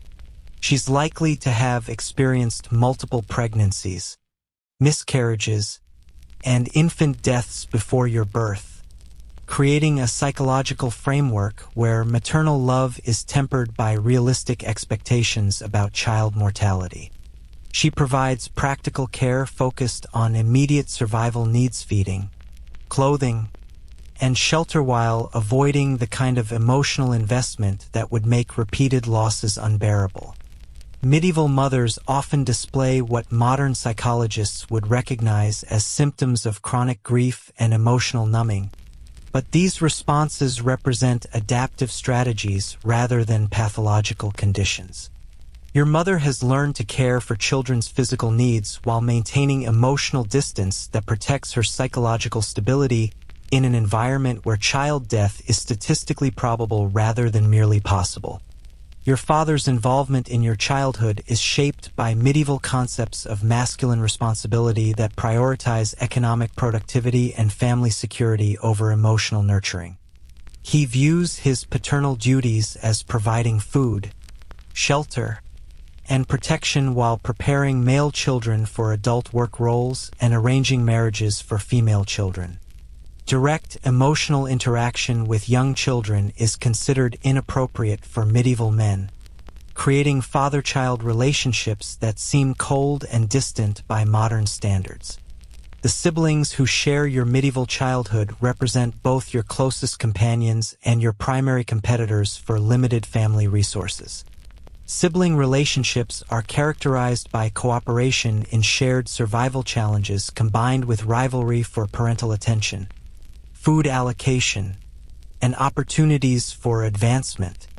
You learn to work together when external threats require family unity while competing fiercely when internal resource distribution favors some children over others. Historians still argue whether medieval families practiced deliberate child favoritism or whether apparent favoritism simply reflected practical decisions about resource allocation. But the lived experience of medieval childhood includes clear awareness that some children receive better treatment than others. Parents openly favor children who show greater economic potential, who are less likely to die, or who can provide better long-term security for aging parents. The birth order dynamics that influence your medieval childhood create permanent hierarchies that affect your status and opportunities throughout your entire life. Eldest sons inherit property and assume family leadership roles, while younger sons must find alternative paths to economic security. Daughters of all birth orders are viewed primarily as marriage assets, but eldest daughters might receive slightly better treatment because they represent the family's first opportunity to form advantageous marriage alliances. Your living arrangements during medieval childhood provide no privacy, no personal space, and no opportunity for individual identity development in ways that modern child development experts would find deeply concerning. You sleep in the same room as parents, siblings, and often extended family members, creating constant exposure to adult conversations, sexual activity, and interpersonal conflicts that modern families carefully shield from children. The disciplinary methods used in medieval families would constitute child abuse by contemporary standards, but they reflect cultural beliefs about childhood nature and the importance of breaking children's wills to create obedient adults. Physical punishment is considered not just acceptable but necessary for proper child development, and parents who spare their children from regular beatings are viewed as negligent and irresponsible. Your medieval family's approach to child discipline operates on the assumption that children are naturally sinful and must be forced into righteous behavior through pain and fear. Religious teachings reinforce these beliefs by suggesting that physical punishment saves children's souls by correcting their innate moral corruption. Parents who love their children demonstrate that love by punishing them severely enough to ensure their spiritual salvation. The extended family networks that surround your medieval childhood provide both support systems and additional sources of conflict and competition. Grandparents, aunts, uncles, and cousins all have opinions about your upbringing, claims on family resources, and expectations about your future contributions to extended family welfare. These relationships create complex obligations and loyalties that influence family decisions about your education, work assignments, and marriage prospects. Your family's economic strategies often require temporary or permanent separation from children in ways that would be unthinkable in modern contexts. Children are routinely sent to work for other families, to serve as apprentices in distant locations, or to live with relatives who can provide better opportunities or who need additional labor. These separations are viewed as practical necessities rather than traumatic family disruptions. The practice of sending children away to work for other families begins as early as age 7 and affects the majority of medieval children regardless of social class. These arrangements, known as fostering, are designed to provide children with training and opportunities while reducing the economic burden on their birth families. Children sent into fostering arrangements often don't return home for years, if ever, creating childhood experiences that involve multiple family environments and shifting loyalty structures. Your emotional development during medieval childhood is shaped by family relationships that prioritize survival over psychological well-being in ways that create lasting effects on personality formation and social capabilities. You learn to suppress emotional needs, to avoid forming deep attachments, and to view relationships primarily in terms of practical utility rather than emotional satisfaction. The marriage arrangements that will eventually define your adult life are negotiated during your childhood, often without your knowledge or input.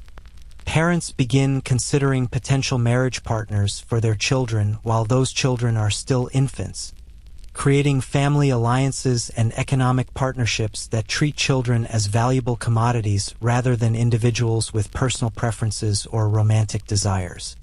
Your family's response to your illness, injury, or disability reflects medieval attitudes about childhood value and family resource allocation that can seem heartlessly practical by modern standards. Children who become chronically ill or disabled often receive minimal care because families can't afford to invest resources in family members who are unlikely to contribute to economic productivity or provide old-age security for parents. The religious dimensions of medieval family life create additional pressures and obligations that affect your childhood development in ways that extend far beyond simple religious instruction. Families must balance their economic needs against religious requirements for charity, fasting, and moral behavior, often creating situations where religious obligations conflict with practical family survival strategies. Your family's social status within the medieval community directly affects every aspect of your childhood experience, from the quality of food you receive to the types of work you're expected to perform to the marriage prospects you'll eventually face.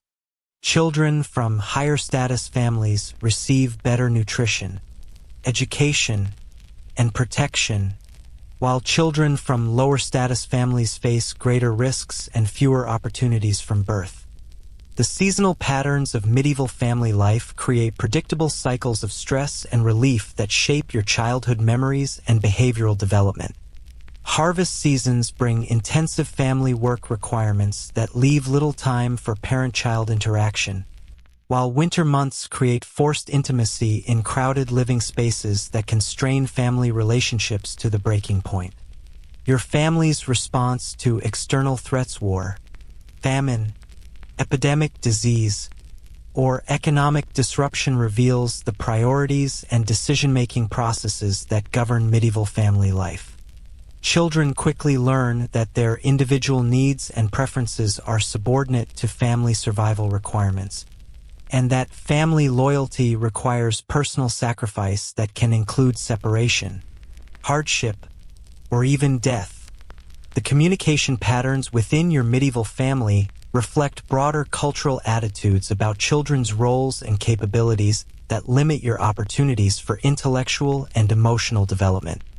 Children are expected to listen rather than speak, to obey rather than question, and to accept family decisions without expressing personal preferences or objections. Your family's expectations for your future adult life are determined primarily by your gender, birth order, and apparent capabilities rather than your personal interests or preferences. Parents make decisions about your career path, marriage prospects, and life trajectory based on practical considerations about family welfare rather than individual fulfillment or happiness. The inheritance patterns that govern medieval family wealth distribution create competitive dynamics among siblings that affect childhood relationships and adult family bonds. Children who stand to inherit family property or assets are treated differently than those who won't, creating hierarchies and resentments that can persist throughout entire lifetimes. Your family's network of social obligations and reciprocal relationships affects your childhood through systems of mutual aid and shared responsibility that create both security and vulnerability. Medieval families depend on community support systems that require children to participate in complex social relationships involving debt, obligation, and mutual assistance. The aging process of your medieval parents creates additional family dynamics that affect your childhood experience as you watch adults deteriorate physically and mentally at ages that would be considered middle-aged by modern standards. Children often assume adult responsibilities for family management and elder care while still in their early teens, creating premature adult roles that truncate childhood development. Your family's approach to preparing you for adult independence reflects medieval beliefs about child development that emphasize practical skills and social conformity over individual growth and self-discovery. Parents focus on teaching you to fulfill predetermined social roles rather than developing your unique capabilities or encouraging personal exploration. The legal status of children in medieval families provides no protection against parental decisions that modern societies would consider harmful or inappropriate.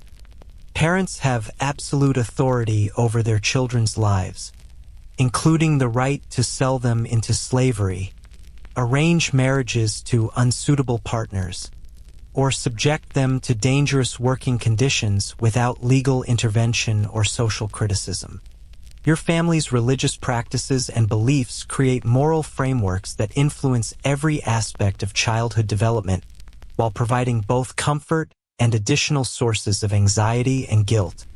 Medieval Christianity's emphasis on sin, punishment, and divine judgment affects family relationships by introducing concepts of moral failure and spiritual danger that children must navigate alongside practical survival challenges.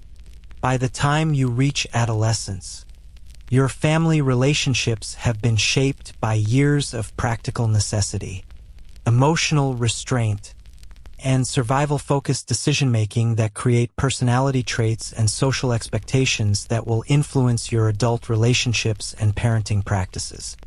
You've learned to view family bonds as primarily functional rather than emotional, to accept parental authority without question, and to subordinate personal desires to family welfare requirements. The long-term effects of medieval family dynamics on child development include both positive and negative outcomes that reflect the harsh realities of historical survival requirements. Children develop resilience, practical skills, and strong work ethics that serve them well in difficult environments. But they also develop emotional restrictions, social conformity, and limited expectations for personal fulfillment that constrain their adult capabilities and relationships. Your place in the medieval social hierarchy is determined at the moment of your birth with the finality of a death sentence. Except instead of execution, you're condemned to a lifetime of precisely defined limitations, expectations, and opportunities that will shape every breath you take until the day you die.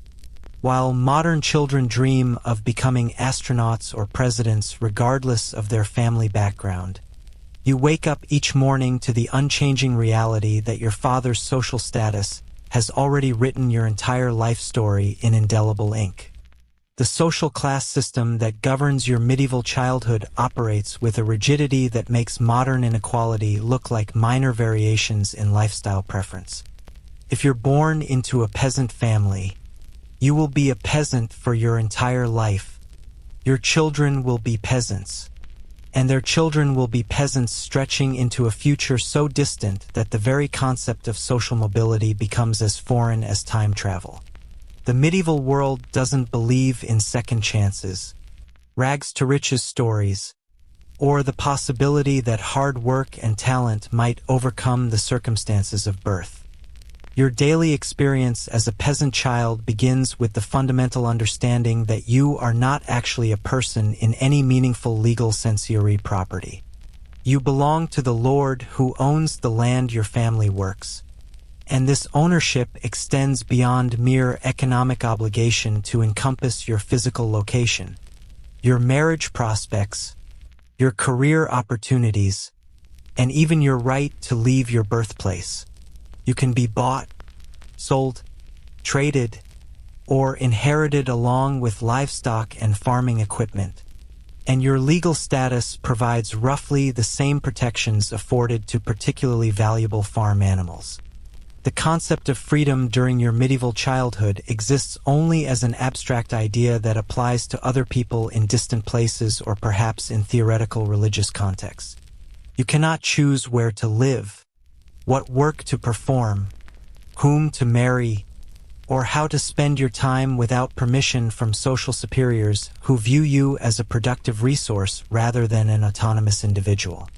Personal freedom is a luxury reserved for people born into higher social classes, and the idea that all humans possess inherent rights to self-determination would strike medieval society as dangerous revolutionary nonsense. Your working conditions as a peasant child reflect your status as property that must be maintained in functional condition but doesn't deserve comfort or consideration beyond basic survival requirements. You work the same hours as adult peasants, perform the same physically demanding tasks, and face the same risks of injury or death, but you receive smaller food portions, no payment for your labor, and no recognition that your age might make certain tasks inappropriate or dangerous. Historians still argue whether medieval serfdom constituted actual slavery or simply an extreme form of economic dependency. But from your perspective as a child trapped within the system, these academic distinctions are meaningless. You cannot leave. You cannot choose your work. You cannot keep the products of your labor, and you cannot make basic life decisions without permission from people who view you as property. Whether this technically qualifies as slavery according to various historical definitions matters far less than the lived reality of complete powerlessness. The education available to peasant children like yourself is limited to whatever practical skills are necessary for your predetermined adult role as an agricultural laborer. You learn to identify different crops, to use farming tools, to care for animals, and to perform the seasonal tasks that define peasant life. But you're actively discouraged from learning anything that might make you dissatisfied with your social position or give you ideas about alternative life possibilities. Your diet as a peasant child reflects your status at the bottom of the medieval social hierarchy through both quantity and quality restrictions that ensure you receive just enough nutrition to remain functional while clearly marking your inferior social position. While noble children consume meat, white bread, and luxury foods that demonstrate their elevated status, you survive on coarse bread, thin porridge, and whatever scraps can be spared after higher status people have eaten their fill. The housing provided for peasant families consists of single-room structures that would be considered uninhabitable animal shelters by modern standards. But these primitive dwellings actually reflect your social status quite accurately. Medieval society believes that peasants don't deserve comfort, privacy, or adequate shelter because providing such amenities would be wasteful luxury for people whose only value lies in their capacity for physical labor. Your legal protections as a peasant child are essentially non-existent, creating situations where you can be abused, exploited, or killed by social superiors without meaningful legal consequences.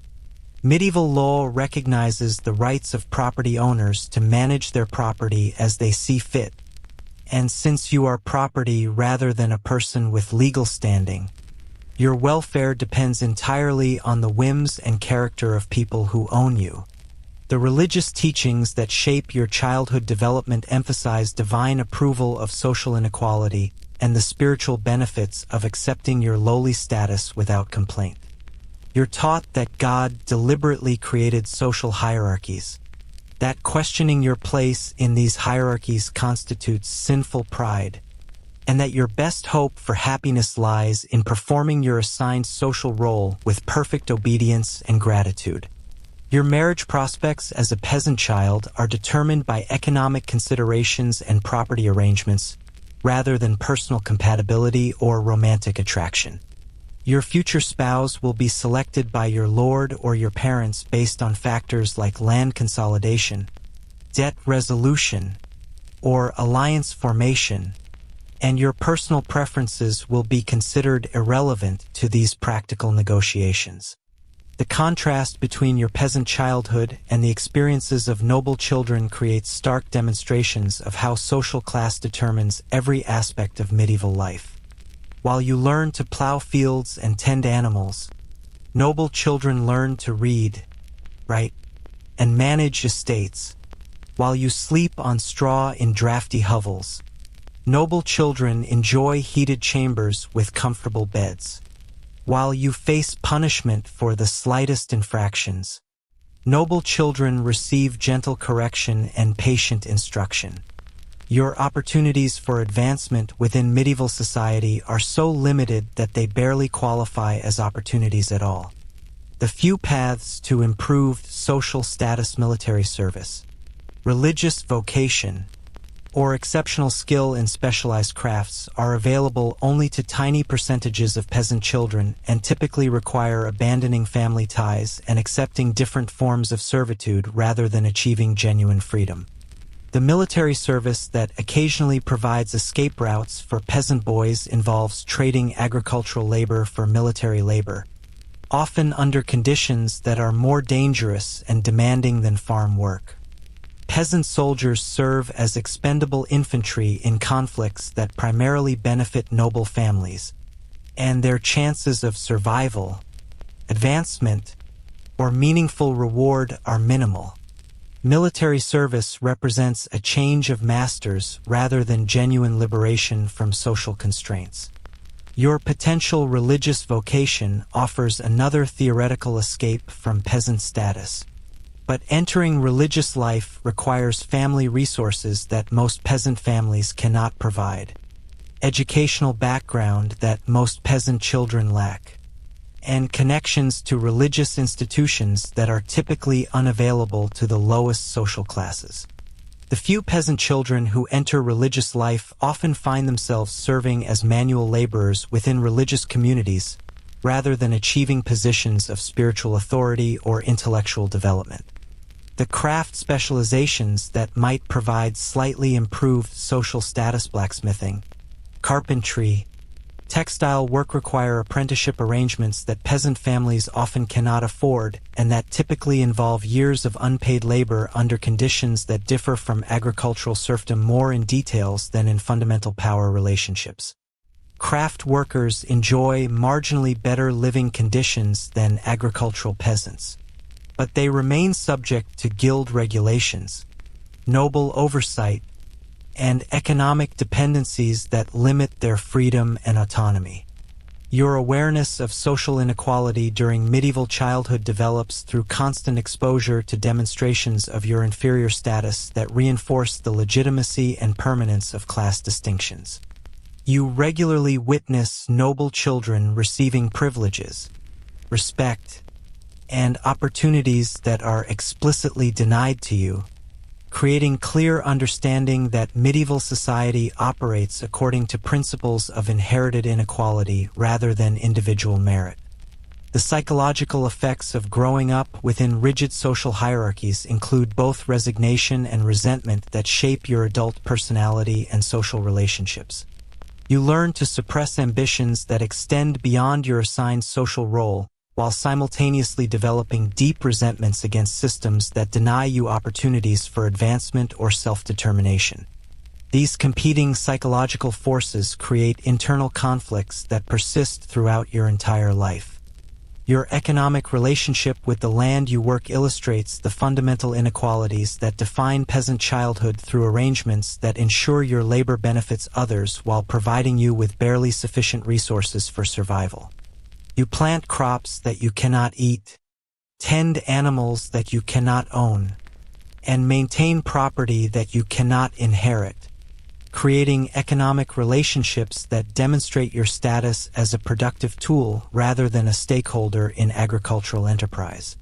The seasonal rhythms of peasant labor expose you to working conditions that would violate every modern child labor law while teaching you that your physical well-being is subordinate to agricultural productivity requirements. During planting and harvest seasons, you work from dawn to dusk alongside adults, performing tasks that require strength and endurance that challenge mature workers while receiving no consideration for your age, size, or developmental needs. Your social interactions during medieval childhood are rigidly structured according to class distinctions that teach you to defer automatically to social superiors while asserting dominance over those few people who rank below you in the social hierarchy. These interaction patterns become so deeply ingrained that they persist throughout your adult life, creating personality traits and behavioral patterns that reflect your childhood position within social hierarchies. The geographical limitations imposed on peasant children restrict your knowledge of the wider world to whatever information filters down through social hierarchies or travels through your immediate community. You'll live your entire life within a few miles of your birthplace, never seeing cities, foreign countries, or social systems that might challenge your understanding of how human societies can be organized. Your intellectual development during peasant childhood is deliberately constrained by social systems that view peasant intelligence as either irrelevant or potentially dangerous to social stability. You're discouraged from asking questions, pursuing knowledge, or developing critical thinking skills that might lead you to question the legitimacy of social arrangements that benefit others at your expense. The legal concepts that govern your childhood as peasant property include principles like mort main, which prevents you from owning land, and merchet, which requires your lord's permission for marriage, that demonstrate how thoroughly medieval law subordinates peasant welfare to noble interests. These legal structures create frameworks for exploitation that persist across generations and resist modification through individual effort or merit. Your understanding of justice during medieval childhood develops through exposure to legal systems that explicitly favor social superiors while denying basic protections to peasant children. You witness noble children receiving lenient treatment for serious offenses while peasant children face severe punishment for minor infractions, teaching you that justice depends on social status rather than objective evaluation of behavior or circumstances. The long-term consequences of growing up within rigid social hierarchies include psychological adaptations that help you survive within oppressive systems while simultaneously limiting your capacity for independent thought and action.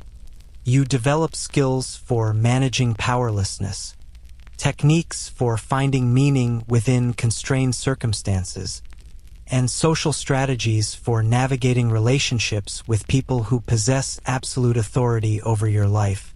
But these adaptations come at the cost of personal autonomy and self-determination.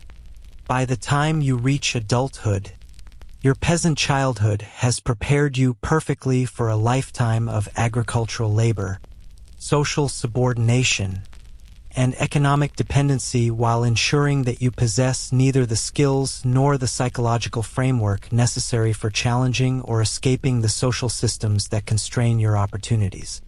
You've learned to find satisfaction within extremely limited parameters while accepting that broader possibilities are reserved for people born into different social circumstances, creating adult personalities that combine remarkable resilience with equally remarkable resignation to systemic inequality. The shadow of the medieval church falls across your childhood with the weight of absolute authority, transforming every aspect of your daily existence into a test of spiritual worthiness while simultaneously filling your young mind with terrifying images of eternal damnation that would give modern child psychologists nightmares about nightmares. While contemporary children might attend Sunday school for an hour each week, your entire medieval childhood is saturated with religious instruction that makes modern religious education look like casual suggestions rather than life or death commandments. Your religious education begins before you can speak and continues with relentless intensity throughout your childhood. But calling it education misses the point entirely. This is indoctrination designed to produce unquestioning obedience to religious authority rather than understanding or personal spiritual development. The medieval church isn't interested in helping you develop a personal relationship with the divine. It's focused on ensuring that you spend your entire life in appropriate terror of spiritual punishment while contributing labor and resources to religious institutions. The concept of childhood innocence doesn't exist in medieval religious thinking. which operates on the assumption that you're born contaminated with original sin and will spend your entire life struggling against innate moral corruption that can only be controlled through constant religious surveillance and frequent punishment. From the moment you draw your first breath, the Church views you as a potential heretic, sinner, and spiritual failure who requires intensive religious management to prevent your natural evil tendencies from damaging your soul beyond salvation. Your daily religious obligations as a medieval child include prayers that you must recite at specific times regardless of your other activities, religious observances that interrupt work and play, and moral requirements that govern everything from your thoughts to your eating habits to your relationships with other children. These aren't suggestions for spiritual improvement theory mandatory behaviors that will determine whether you spend eternity in paradise or suffering unimaginable torment in hell. The religious imagery that surrounds your medieval childhood consists primarily of graphic depictions of hell, damnation, and divine punishment that would be considered inappropriate for modern children's exposure but represent standard religious education in your world. Church walls display paintings of demons torturing sinners. Sermons describe the physical sensations of burning in hell for eternity. And religious instruction emphasizes the countless ways that normal childhood behaviors can result in permanent spiritual damnation. Historians still argue whether medieval religious education was designed primarily to inspire genuine piety or to maintain social control through fear. But from your perspective as a child receiving this education, the distinction is academic. Whether the terrifying religious messages you hear every day are intended to save your soul or control your behavior, they create psychological effects that include chronic anxiety, obsessive religious compliance, and deep fear of natural human impulses and desires. Your understanding of God during medieval childhood develops through religious instruction that emphasizes divine wrath, judgment, and punishment rather than love, forgiveness, or mercy. The God you learn about is primarily an angry judge who watches your every action, thought, and impulse while keeping detailed records of your moral failures for use during final judgment that will determine your eternal fate. This divine figure bears little resemblance to the loving, forgiving deity that characterizes modern Christian education. The saints and religious figures who populate your childhood religious education serve primarily as examples of the extreme self-denial and suffering that God expects from truly faithful people. You learn about saints who starved themselves, tortured their bodies, and endured horrific persecution while maintaining perfect faith, creating religious role models whose examples suggest that normal human desires for comfort, pleasure, or happiness represent spiritual weakness and moral failure. Your moral education through religious instruction focuses almost exclusively on identifying and avoiding sin rather than developing positive virtues or healthy relationships. You learn exhaustive catalogs of behaviors, thoughts, and feelings that qualify as sins, but you receive minimal guidance about how to live constructively or how to build meaningful relationships with other people. Religious education emphasizes what you must not do rather than what you should do, creating moral frameworks based on fear and restriction rather than growth and development. The concept of free will in medieval religious education creates impossible psychological dilemmas for children who are simultaneously told that they're responsible for their spiritual fate while being taught that human nature is inherently corrupt, and that salvation depends entirely on divine grace beyond human control. You're expected to take responsibility for avoiding sin while being told that your sinful nature makes moral success impossible without divine intervention that may or may not be granted regardless of your efforts. Your exposure to religious rituals during medieval childhood includes participation in ceremonies that combine spiritual instruction with social control mechanisms that reinforce class distinctions and political hierarchies. Religious services regularly remind you of your proper social position, the divine approval of existing political arrangements, and the spiritual benefits of accepting poverty, suffering, and social subordination without complaint or resistance. The religious calendar that structures your medieval childhood creates patterns of fasting, celebration, and observance that prioritize spiritual obligations over physical comfort, family relationships, or personal development. Religious holidays often require behaviors that conflict with practical survival needs, creating situations where spiritual compliance can compromise health, safety, or family welfare. Your relationship with religious authority figures during childhood is characterized by absolute submission and complete vulnerability that would raise serious concerns in modern contexts where children's welfare is protected by legal and social systems. Medieval priests and religious instructors possess unlimited authority over children's spiritual development and face no oversight or accountability for their methods, creating opportunities for abuse, exploitation, and psychological manipulation. The confession system that governs your spiritual life during medieval childhood requires you to regularly report your thoughts, feelings, and behaviors to religious authorities who can impose punishments, demand penance, or share information with other adults in your community. This system eliminates privacy, encourages self-surveillance, and creates psychological pressure to suppress normal childhood impulses and curiosity that might be interpreted as sinful. Your understanding of sexuality during medieval childhood is shaped by religious teachings that present normal sexual development as evidence of moral corruption and spiritual danger.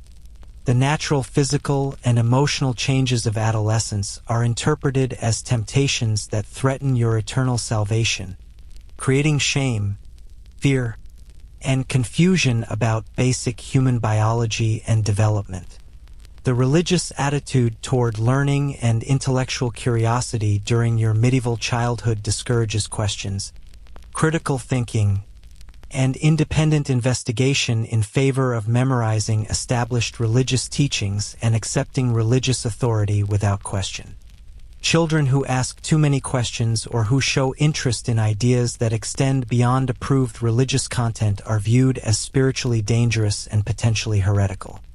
Your preparation for adult religious life during medieval childhood emphasizes conformity, obedience, and submission to religious authority rather than developing personal spiritual insight or independent moral reasoning.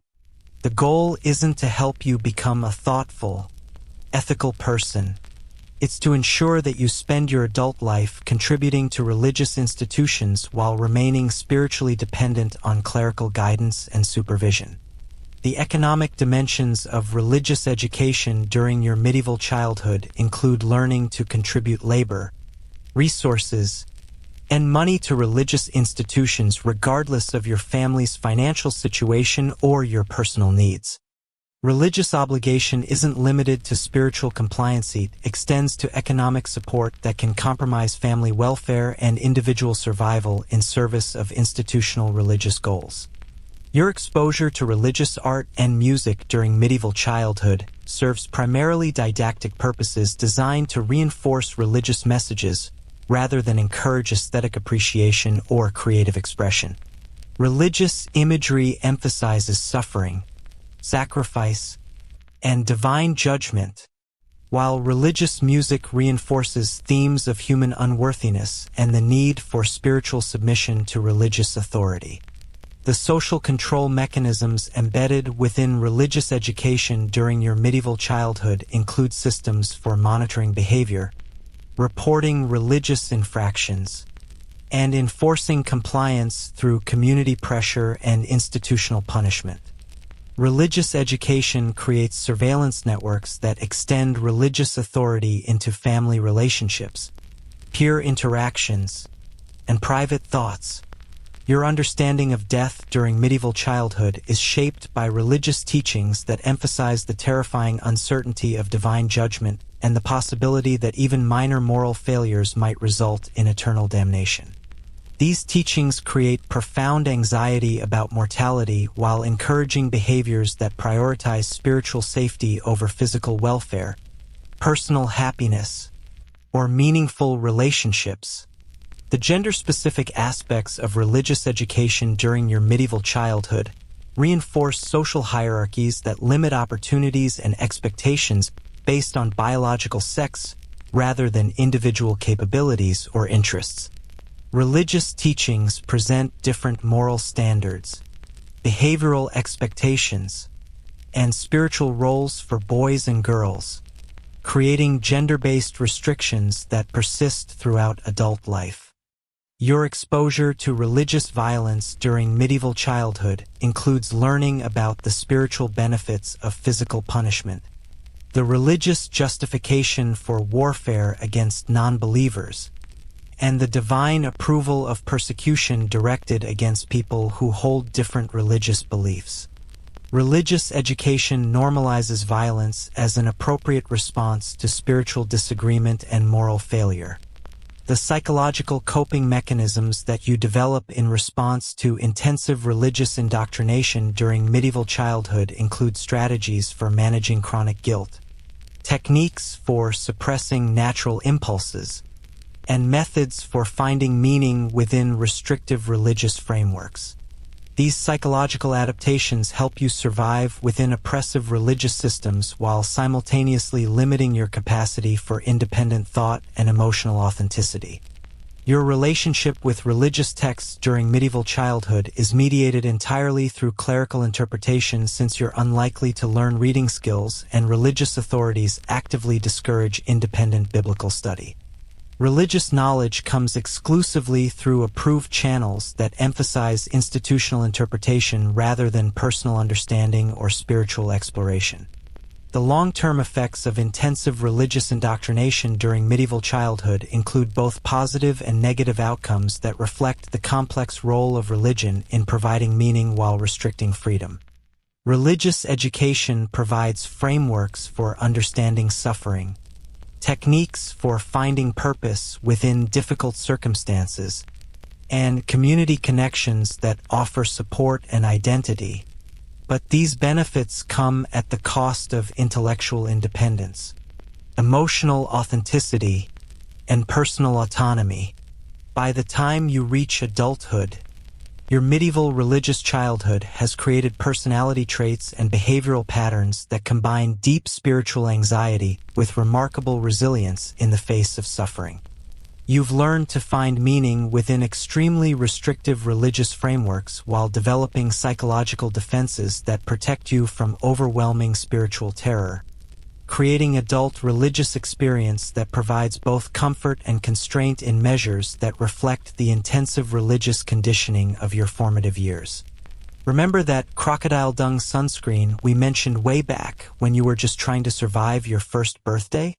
Well, your religious education makes those folk remedies look like precision medicine by comparison, because at least crocodile dung was only supposed to protect your skin rather than your immortal soul.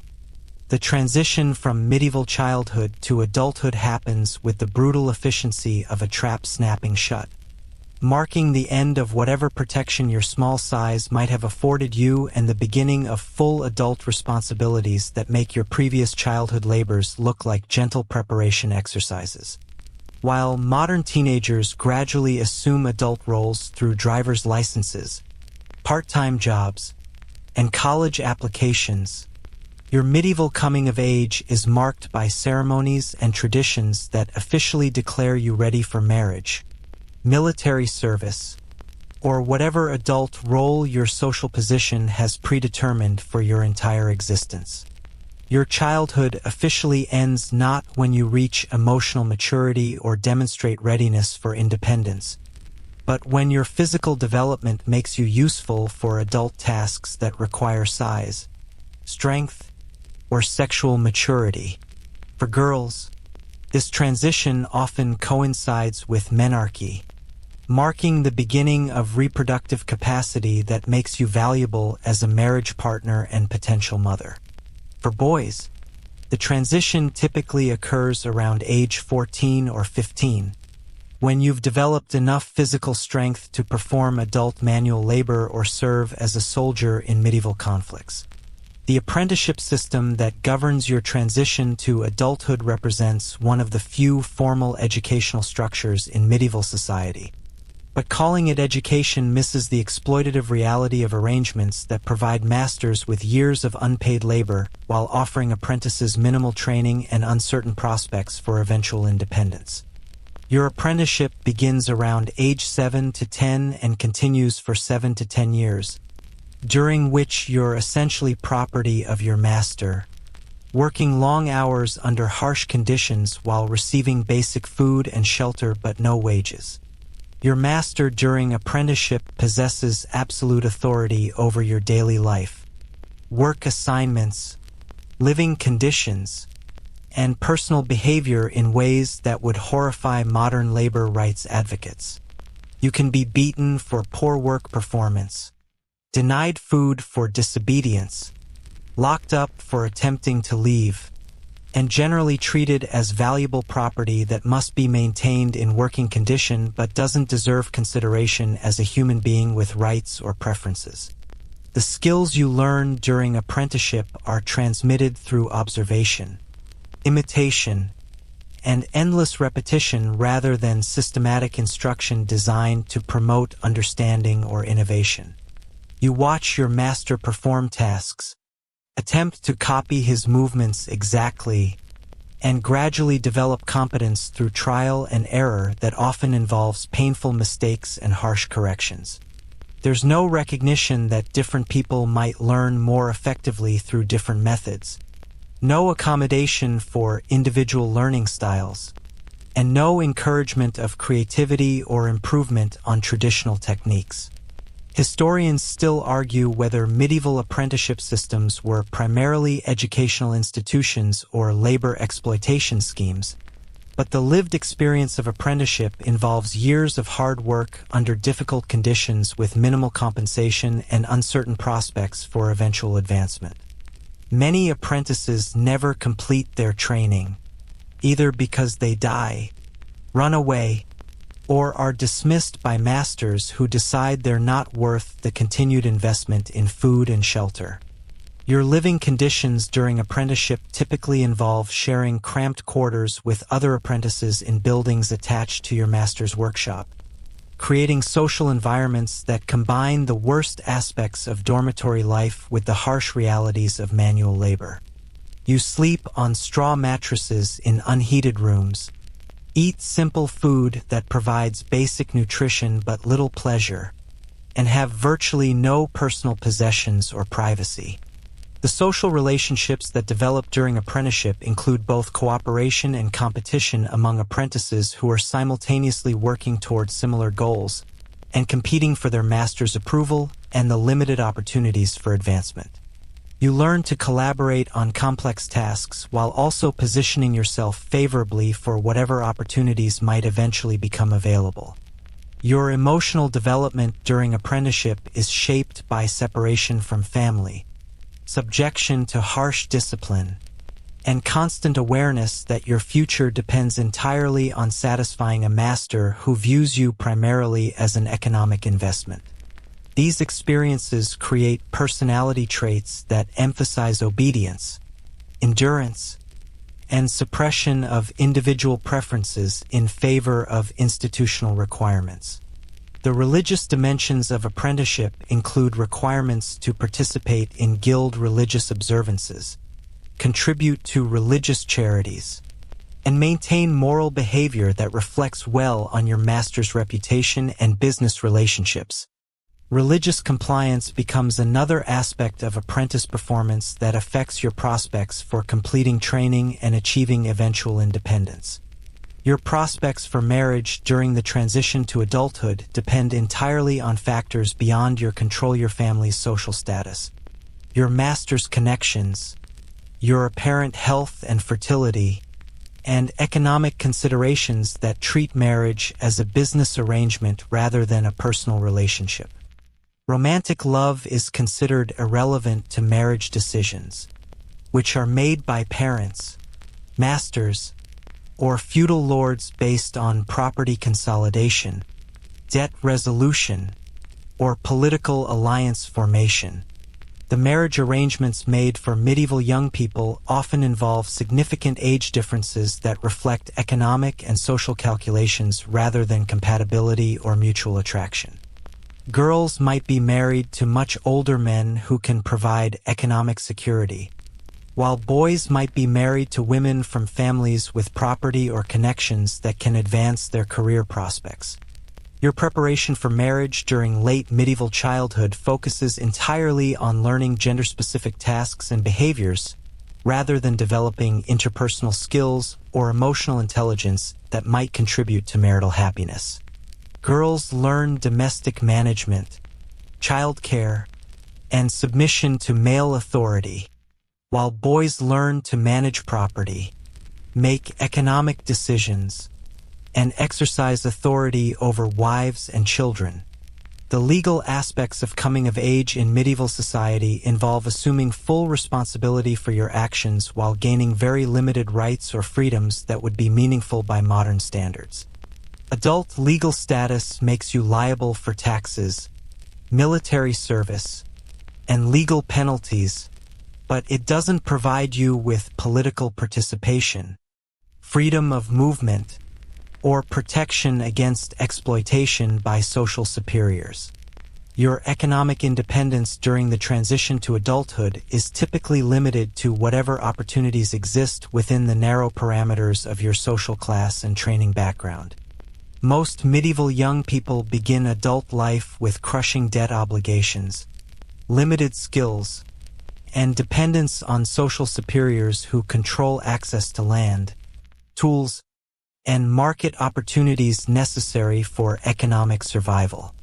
The military service that marks coming of age for many medieval boys represents another form of apprenticeship that combines training with exploitation under conditions that are often more dangerous than civilian labor. Military service provides some opportunities for advancement through combat success, but it also involves high mortality rates and brutal living conditions that make civilian apprenticeship look comfortable by comparison. Your psychological preparation for adult responsibilities during medieval childhood emphasizes acceptance of hardship, resignation to limited opportunities, and suppression of individual aspirations that might conflict with social expectations. You learn to find satisfaction within extremely narrow parameters while developing psychological defenses that help you cope with the disappointments and limitations that characterize most medieval adult lives. The seasonal rhythms that structure your transition to adulthood reflect agricultural and economic cycles that determine when marriages occur, when apprenticeships begin, and when young people assume full adult responsibilities.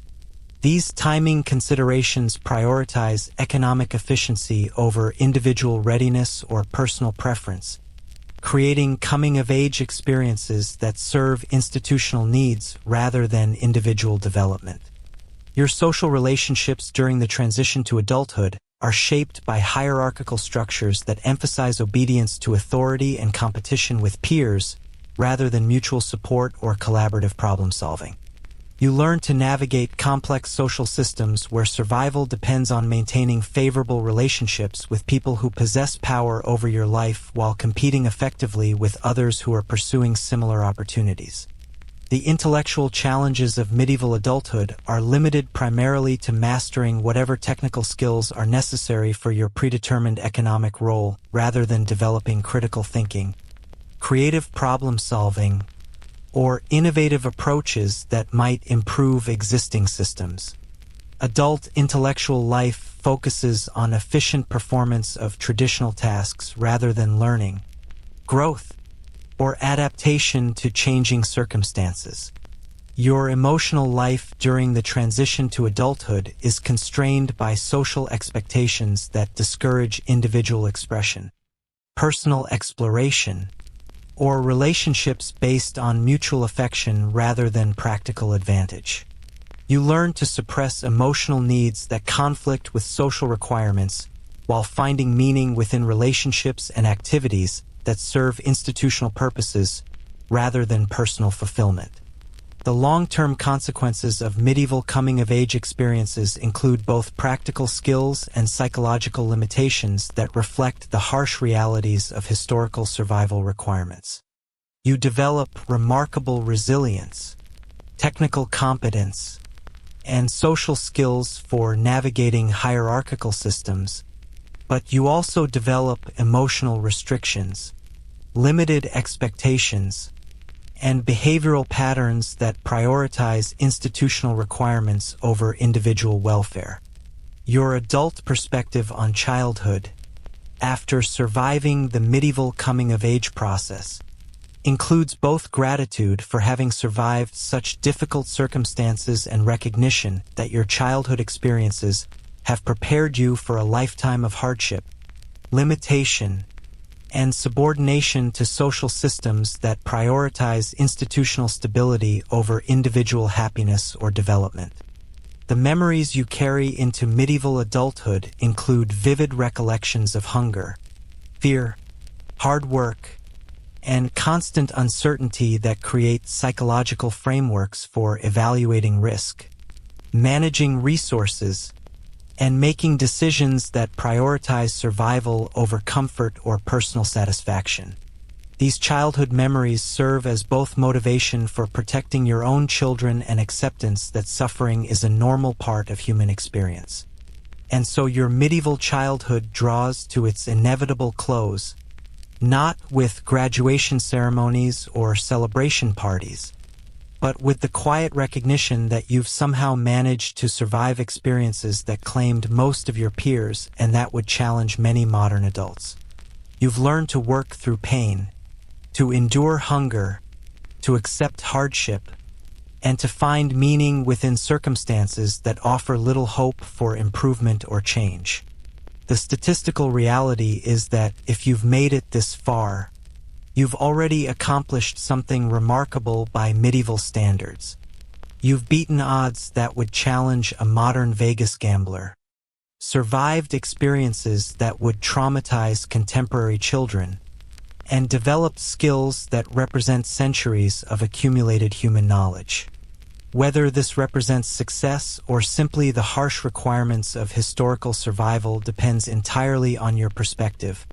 But either way, you're now ready to begin the adult phase of a medieval life that will continue to challenge you in ways that modern people can barely imagine. As we reach the end of this journey through medieval childhood, it's worth remembering that the experiences we've explored weren't unique to a few unfortunate individuals. They represented the normal, expected childhood experience for millions of children across centuries of human history. These weren't exceptional hardships or tragic anomalies. They were simply the price of growing up in a world that hadn't yet developed the technologies, social systems, or cultural attitudes that make modern childhood possible.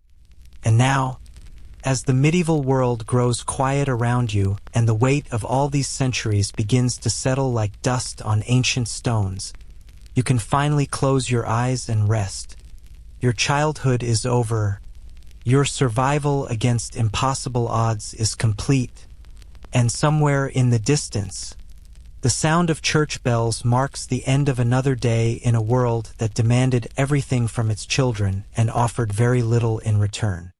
The stories of medieval childhood fade now into the gentle darkness of historical memory, where the suffering becomes distant and the courage becomes legend, and where the simple fact of survival becomes a quiet testament to the remarkable resilience of human children in the face of circumstances that would challenge the strongest adults.